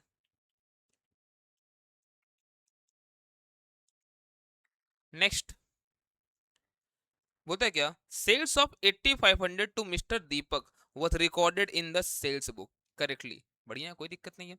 But while posting in the ledger credited to his account, आपको डेबिट करना था ना, Deepak account debit to sale होता है ना। तो अब देखो एकदम सिंपल है, आपने क्रिएट किया गलती से, एक बार डेबिट करोगे 8,500, अकाउंट जीरो होगा, फिर एक बार और डेबिट करोगे, फिर जाके सही होगा। 17,000 रुपये आपको डेबिट करना पड़ेगा, और सिंगल साइड एरर तो सस्पेंस भी आ गया होगा। ठीक है, तो मिस्टर दीपक 17,000 रुपये से डेबिट होगा।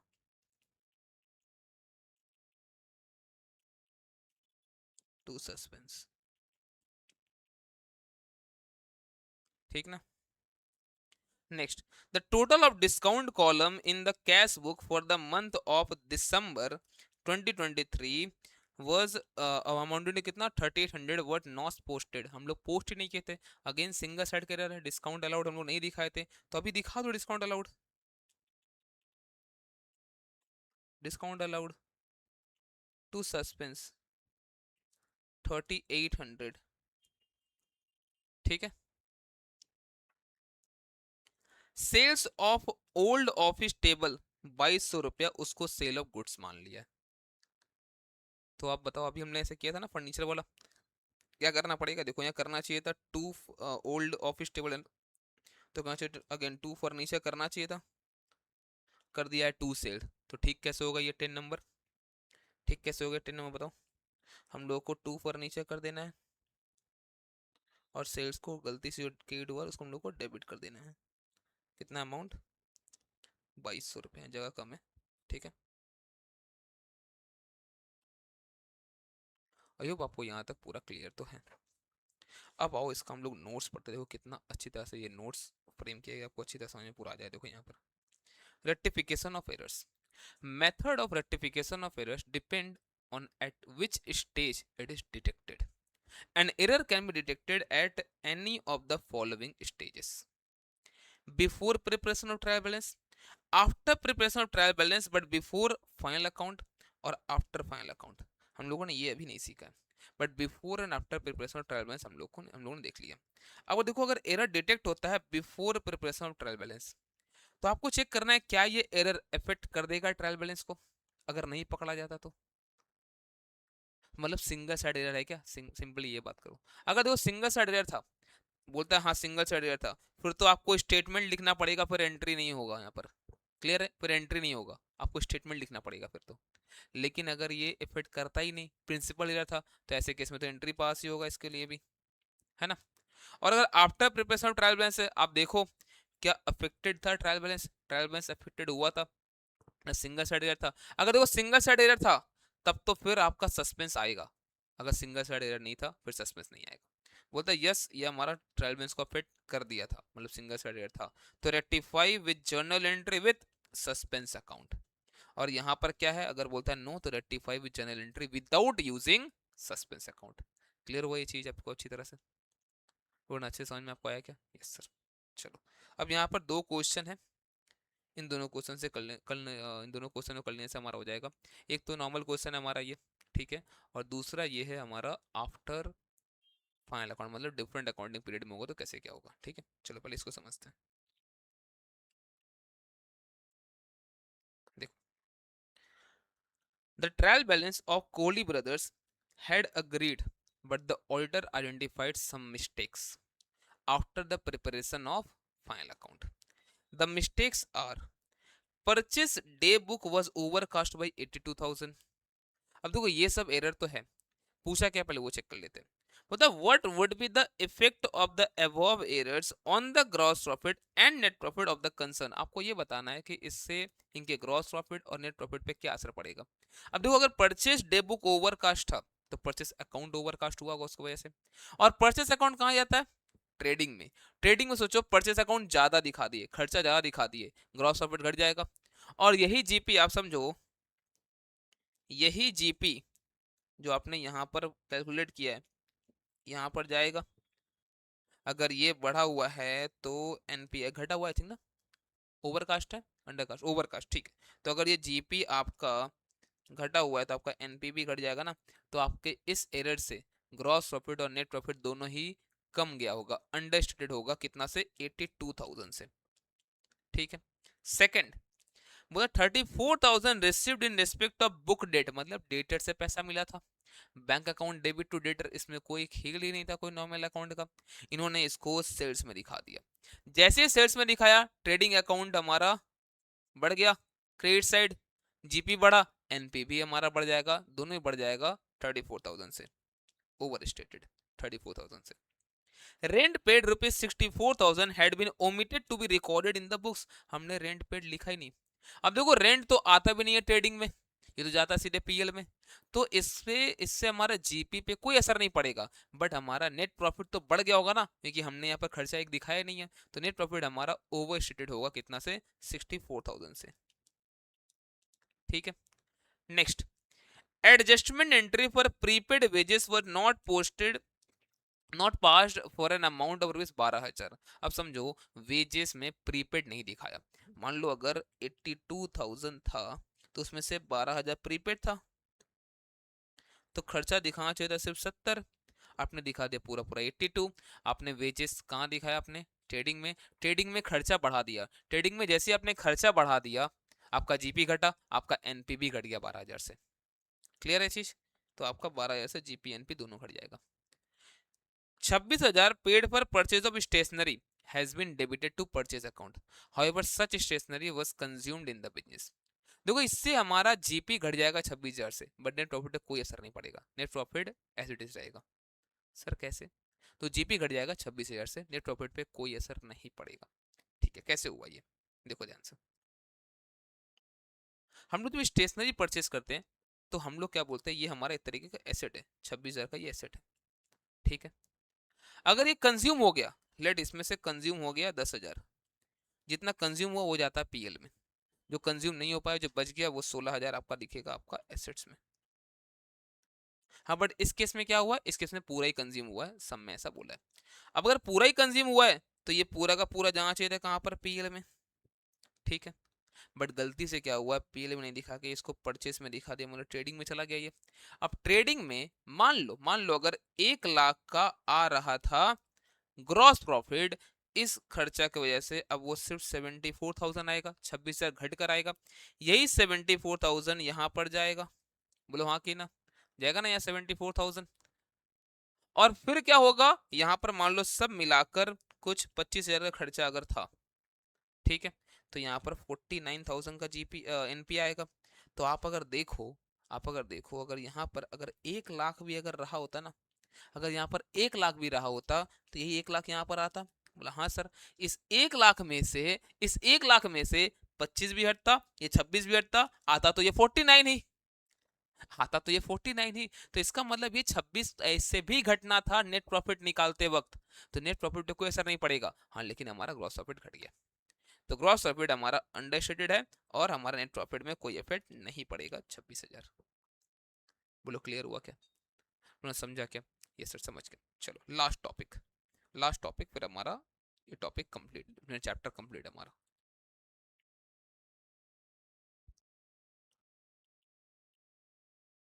Different accounting period.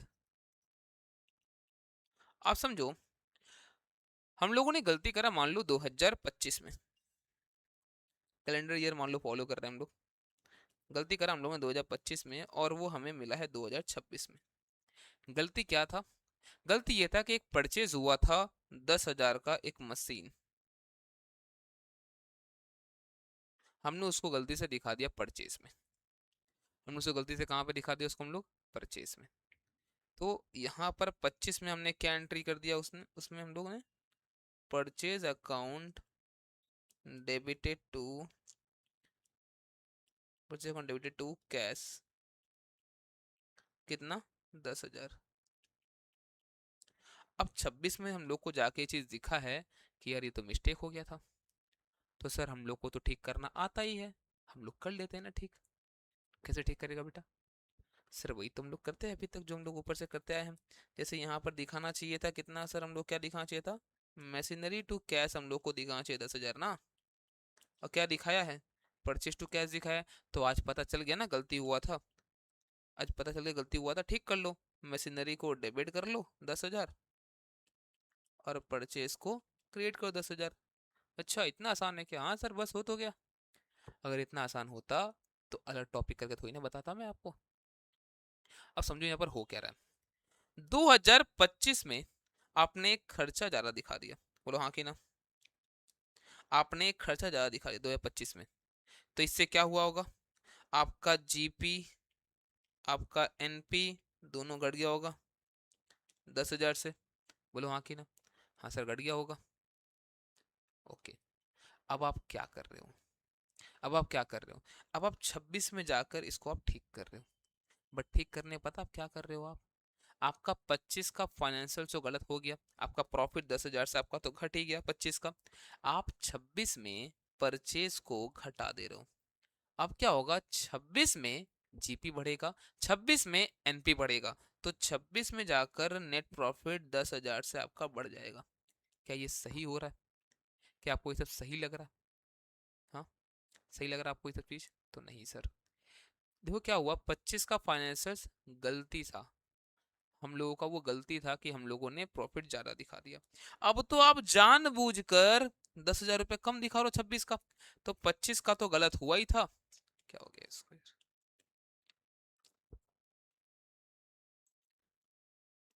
हम्म, तो 25 का तो गलत हुआ ही था, 26 का भी गलत गलत हो गया।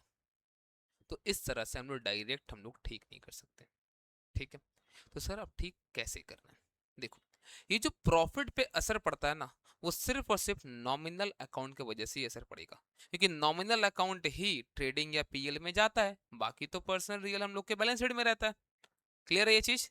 नॉमिनल अकाउंट ही तो हमारे ट्रेडिंग पीएल में जाता है। बोला हाँ सर ये बात तो सही है। तो जहां पे भी नॉमिनल अकाउंट है ना, आप डायरेक्टली उसको आप ठीक नहीं कर सकते हो। नॉमिनल अकाउंट की जगह आपको लिखना पड़ेगा पीएनएल एडजस्टमेंट अकाउंट। कौन सा अकाउंट बताओ? PNL adjustment account. जैसे यहाँ पर हमें ठीक करना machine account debit to purchase ना, तो आप बताओ इसमें नॉमिनल अकाउंट कौन सा है?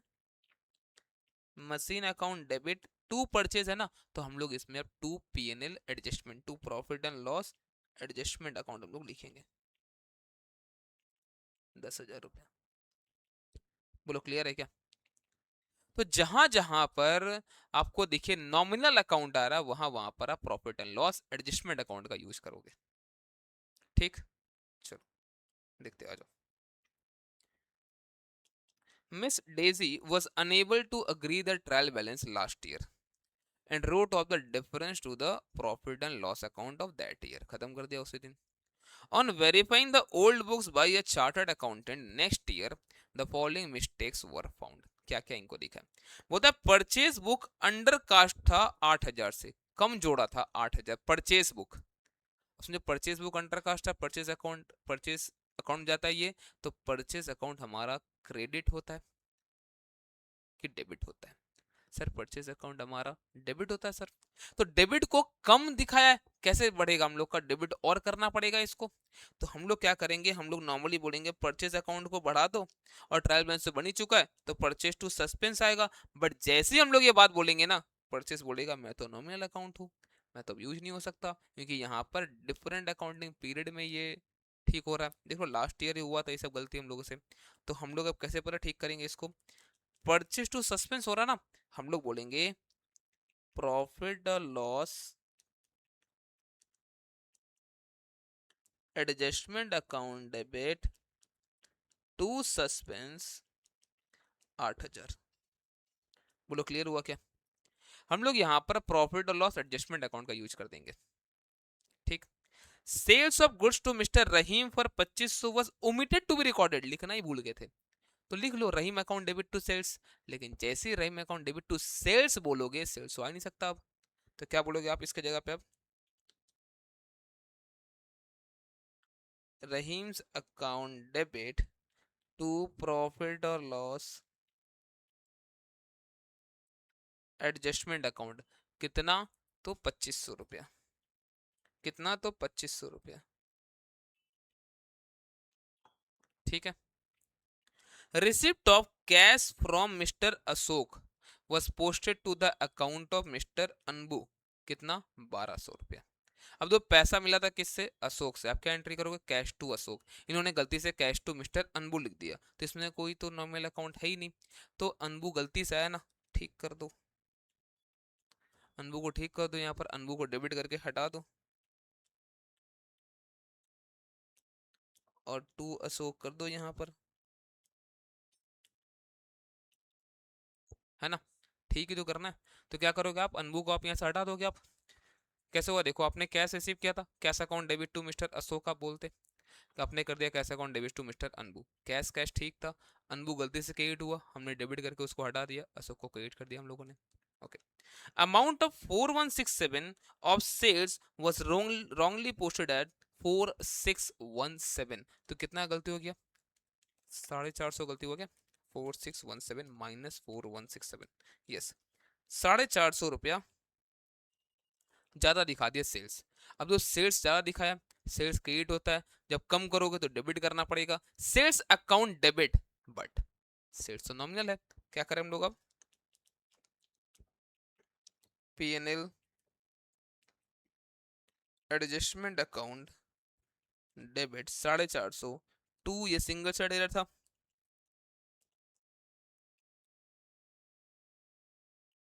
To suspense account 450। ठीक है, 450 डन। कैसे वो समझ में आया ना, 4617 minus 4167। Repairs to machinery was debited to machinery account ₹1800। अब जो रिपेयर्स टू मशीनरी था, और ये एरर है, समझ में आ रहा है, इसका मतलब ये नॉर्मल रिपेयर था, आपको करना चाहिए था रिपेयर अकाउंट डेबिट, आपने कर दिया मशीन अकाउंट डेबिट। अब मशीन को हटाओ, मशीन को हटाओ, क्रिएट करो आप मशीन को,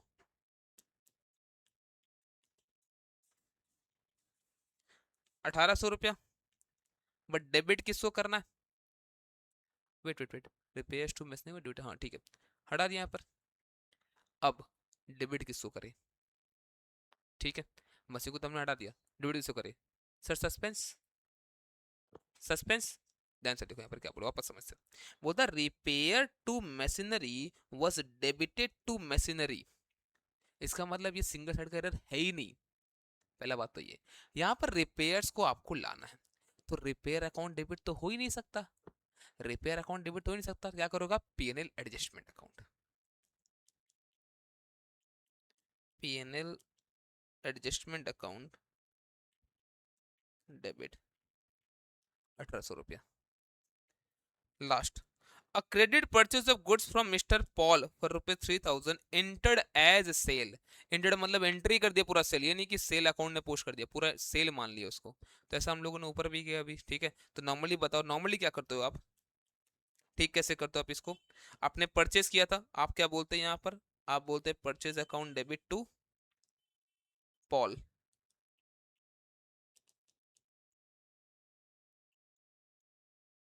मिस्टर पॉल, अमाउंट कितना था, 3000। आपने उसको गलती से सेल्स दिखा दिया, क्या हो रहा है यार,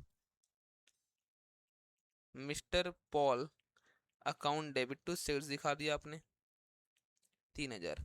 अब आप इसको ठीक कैसे करोगे, आपको परचेज दिखाना है, आप परचेज को डेबिट करोगे, 3000 करोगे आप, आपको सेल्स को हटाना है, आप सेल्स को हटाओगे 3000 से, और आप क्या दिखाओगे, टू मिस्टर पॉल, बट ये दोनों अकाउंट तो अब यूज हो ही नहीं सकता, कैसे यूज होगा दोनों अकाउंट, दोनों का दोनों नॉमिनल अकाउंट है ये तो सर कहे ठीक करें, PNL adjustment account debit to mister Paul 6000। आप क्या करोगे बताओ यहाँ पर, आप करोगे PNL adjustment account debit to mister, कुछ बैकग्राउंड अगर नॉइज आ रहा होगा ना, इग्नोर करना, ठीक है। ऐसे आई थिंक आ नहीं रहा बैकग्राउंड नॉइज कुछ ऐसा, पर अगर आया तो ये पीछे लोग गाना बजा रहा। ठीक है, ऑफिस के पीछे ही गाना बजा रहे लोग, देखो यहाँ पर। डन क्या? आई होप आपको अच्छी तरह से क्लियर हो गया। ओके, अब एक चीज ध्यान रखना, तो जैसे ही ये सब हमारा कंप्लीट हुआ ना, अब देखो यहाँ पर क्या बोलता है, इफ एरर्स डिटेक्टेड, अभी सम कंप्लीट नहीं हुआ, तो मुझे एक चीज बताना, अभी दो एंट्री आएगा, अभी रुक जाओ, देखो पहले यहाँ पर, if error detected in different accounting period, then it cannot be rectified normally as in previous cases, as account of said period have already been finalized and profit or loss is been transferred to capital account, ये ध्यान रखना अभी आपको पहले, ठीक है। Hence any correction which has a effect on profit or loss that is involving nominal account can be done through a separate account called profit and loss adjustment account। तो balance of profit and loss adjustment account को हमें transfer करना होगा capital account में। बस हमारा क्या, आप समझो यहाँ पर, आप समझो यहाँ पर जहां जहां पे भी पीएनएल एडजस्टमेंट आया, मतलब प्रॉफिट या तो घटा या बढ़ा कुछ तो है, और ये जो भी इफेक्ट हुआ होगा वो नेट प्रॉफिट कहाँ गया होगा, कैपिटल में तो गया होगा। तो कैपिटल या तो बढ़ा या घटा होगा। अब और चेक करते हम लोग कैपिटल में कितना क्या गया होगा लास्ट ईयर, ज्यादा या कम, और चेक कर लेते हम लोग एक बार। देखो अब यहाँ पीएनएल एडजस्टमेंट डेबिट है, तो डेबिट में लिखते हैं हम लोग 8,000 पहले, डेबिट 8,000। चलो क्रेडिट भी हो गया यहाँ पर 2500, माइनस करते हैं 2500। फिर से यहाँ पर डेबिट हुआ है 450, प्लस करते हैं 450। फिर से और डेबिट हुआ 1800, 1800 डेबिट हो गया, ठीक है। फिर और डेबिट हुआ यहाँ पर 6000 का, टोटल कितना हुआ 13,750 डेबिट है, टोटल 13,750 डेबिट है। ये ठीक कैसे होगा, ये क्लोज कैसे होगा, इसे हमें क्लोज करना पड़ेगा क्रेडिट करके 13,750। और ये इसका मतलब ना, ये लास्ट देखो इस साल हम लोग को प्रॉफिट ये घटाना, पीएनएल एडजस्टमेंट, पीएनएल एडजस्टमेंट ये नॉमिनल अकाउंट है, तो प्रॉफिट को घटा रहा है ये, लास्ट ईयर प्रॉफिट बढ़ा हुआ था, और जो लास्ट ईयर प्रॉफिट बढ़ा हुआ था वो गया कहाँ था, वो गया कहाँ था, वो कहाँ गया था प्रॉफिट, वो प्रॉफिट गया था कैपिटल में, तभी ना वो प्रॉफिट कहाँ गया था, कैपिटल में गया था। तो अब आप एक काम करो, आप कैपिटल को घटा दो 13,750, दैट्स इट।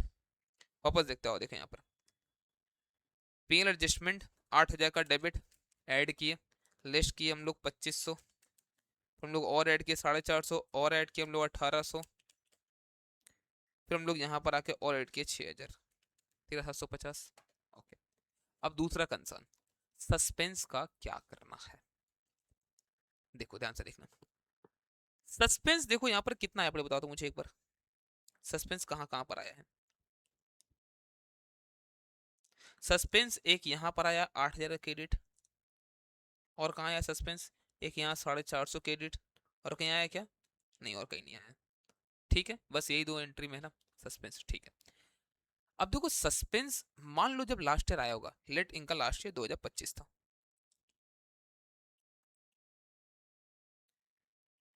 तो आज आप नॉर्मल से बात समझो, आज अगर ये सस्पेंस 8,000 और 450, 8,450 अगर ये क्रेडिट में हो रहा है ठीक होने के बाद, इसका मतलब ये पहले 8,450 का डेबिट था, बोलो हाँ कि ना, बोलो ना हाँ कि ना, हाँ सर ये 8,450 डेबिट था, तभी तो आज ठीक होने के बाद ये क्रेडिट हो रहा है, ये क्लियर है, बोला हाँ सर क्लियर, एकदम क्लियर है।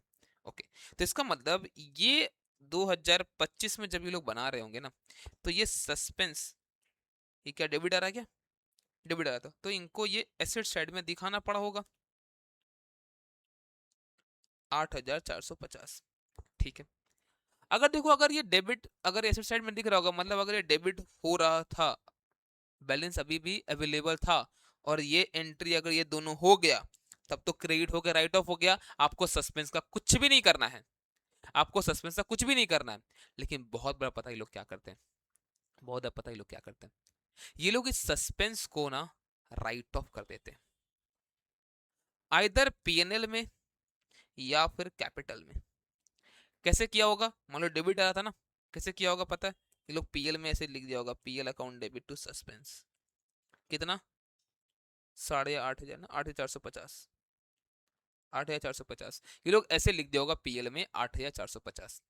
और फिर आप समझो ये इससे क्या हुआ होगा इनका, इससे आप बताओ क्या हुआ होगा इनका, यहाँ पर पीएल घट गया होगा, है ना, पीएल इनका घट गया होगा, पीएल डेबिट हुआ ना, पीएल घट गया, और ये घटा हुआ पीएल कहाँ गया होगा आप बताओ, ये घटा हुआ पीएल कहाँ गया होगा बताओ, कैपिटल में, कैपिटल को अफेक्ट कर दिया होगा। तो इसका मतलब हम लोग कैपिटल को ठीक करना पड़ेगा। तो वापस समझो, अगर ये सस्पेंस अकाउंट, अगर ये सस्पेंस अकाउंट ओपन ही था, राइट ऑफ नहीं हुआ था, फिर तो आपको कुछ भी नहीं करना है, आपको एंट्री यहीं पे रोक देना है, ये एक सस्पेंस खत्म हो गया अपने आप, डेबिट था क्रेडिट होकर अपने आप खत्म हो गया। लेकिन अगर ये सस्पेंस को राइट ऑफ किया गया था ना, तो इसको आपको आज कैपिटल में आपको एडजस्ट करना पड़ेगा। वो चाहे पीएल में राइट ऑफ हो, चाहे वो कैपिटल में राइट ऑफ हुआ था, क्योंकि पीएल भी लास्ट में कैपिटल में ही जाएगा ना, प्रॉफिट और लॉस भी तो वही जाएगा, नेट प्रॉफिट या नेट लॉस। तो आपने अगर ये देख लिया सम में ये बोला है कि राइट ऑफ हुआ है, राइट ऑफ हुआ है, फिर तो आपको कैपिटल से एडजस्ट करना ही पड़ेगा। और इस क्वेश्चन का पहला लाइन ही अगर आप पढ़ोगे ना, तो क्या बोलते हैं यहाँ पर, miss Daisy was unable to agree the trial balance last year, agree नहीं हुआ मतलब सस्पेंस अकाउंट भी आया था, and wrote off the difference to the profit and loss account, मतलब सस्पेंस आया होगा उसको प्रॉफिट एंड लॉस में ट्रांसफर कर दिया। तो मतलब आज आपको ये ठीक करना पड़ेगा। तो सस्पेंस अकाउंट बुक्स में कहीं दिख ही नहीं रहा था, all of sudden suspense account 8,450 credit हो रखा है। ठीक कैसे होगा, सस्पेंस को अब आप डेबिट करो, सस्पेंस को अब आप डेबिट करो टू कैपिटल। तो देखो, जो हमारा पीएनएल एडजस्टमेंट है वो तो हमेशा और हमेशा कैपिटल में ट्रांसफर हो गई, उसका बैलेंस जो भी आ रहा है डेबिट या क्रेडिट। लेकिन सस्पेंस अकाउंट कैपिटल में ट्रांसफर होगा या नहीं होगा, डिपेंड करता है सस्पेंस अकाउंट ओपन है या उसको क्लोज कर दिया है। अगर वो सस्पेंड अकाउंट अगर पहले से ओपन अगर रहता 8,450 का डेबिट, तो आज वो क्रेडिट होकर कैंसिल हो गया रहता, हमें कुछ भी नहीं करना होता। लेकिन यहाँ पर राइट ऑफ कर दिया था, दैट्स वाई हम लोगों को यहाँ पर फिर से अब इसको हटाना पड़ेगा बुक से, क्योंकि वरना अगर नहीं हटाया ना तो सस्पेंस अकाउंट क्रेडिट करके बुक में दिखता रहेगा 8,450, फिर वही प्रॉब्लम शुरू होगा। क्लियर है क्या? चलो और देखो क्या बोलते हैं यहाँ पर, बोला suspense account if any arises during the rectification, then the same shall also be transferred to capital account, इसको भी ट्रांसफर करना होगा कैपिटल अकाउंट में, only only if had been adjusted through capital, otherwise suspense account get tallied and no need to transfer to the capital। यहाँ पर एक काम को कैपिटल लिख लो, यहाँ पे कैपिटल और पीएनएल दोनों में हो सकता है, ठीक है, क्लियर है। मतलब अगर राइट ऑफ नहीं हुआ था ना, अगर राइट ऑफ अगर नहीं हुआ था तो अपने आप कैंसिल हो जाएगा, आपको कुछ नहीं करना है। लेकिन अगर वो राइट ऑफ हुआ था, तो वो बुक्स में अगर तुम्हें राइट ऑफ हो गया था और छोड़ दोगे, अगर अभी आप उसको खुला छोड़ दोगे ऐसे अगर, तो वो 8,450 का सस्पेंस आपका दिखता रहे क्रेडिट में, जो कि ठीक नहीं है ना, राइट ऑफ कर दिया हम लोगों ने। This is all about our rectification of errors. अगर आपको वीडियोस पसंद आ रहा ना, अगर आपका रिवीजन अच्छे से हो पा रहा ना, तो प्लीज़ सब्सक्राइब करके जाया करो चैनल, और कमेंट करा करो कि हाँ सर हमें यहाँ पर समझ में आया, अच्छे से हमारा कॉन्सेप्ट क्लियर हुआ है। अभी इसके बाद और भी बहुत सारा वीडियोस अभी आने वाला है, अभी बहुत सारा वीडियोस अभी आएगा। अभी आपका पास्ट ईयर का क्वेश्चन सब मैं सॉल्व करवाऊंगा आपको। अभी अभी और भी रिमेनिंग है, वन शॉट बहुत ज़्यादा बाकी है, अभी डेप्रिसिएशन का है, बैड डेट का है, एनपीओ है, सिंगल एंट्री है, ब्रांच है, पार्टनरशिप है ना, इन सब का अभी वन शॉट आना बाकी है। फिर सबका हम लोग एक एक चैप्टर करके हम लोग पीवाईक्यू भी डिस्कस करेंगे, है ना। आई होप अब ये सब चैप्टर सब आपको अच्छे से क्लियर हो रहा है, आप सॉल्व कर पा रहे हो क्वेश्चन, है ना। चलो मिलते हैं नेक्स्ट क्लास में, तब तक के लिए टाटा बाय बाय। और ये जो भी आपका ये सब जो है ना पीडीएफ वगैरह, ये सब जितना भी है ये सब क्वेश्चंस का, ये सब मैंने शेयर कर रखा टेलीग्राम पे, आप वहाँ ज्वाइन कर लो, डिस्क्रिप्शन में लिंक दिया हुआ है, और टेलीग्राम ज्वाइन करके रखो, वहाँ पर बाकी भी अपडेट्स मैं देते रहता हूँ, ठीक है। Bye bye.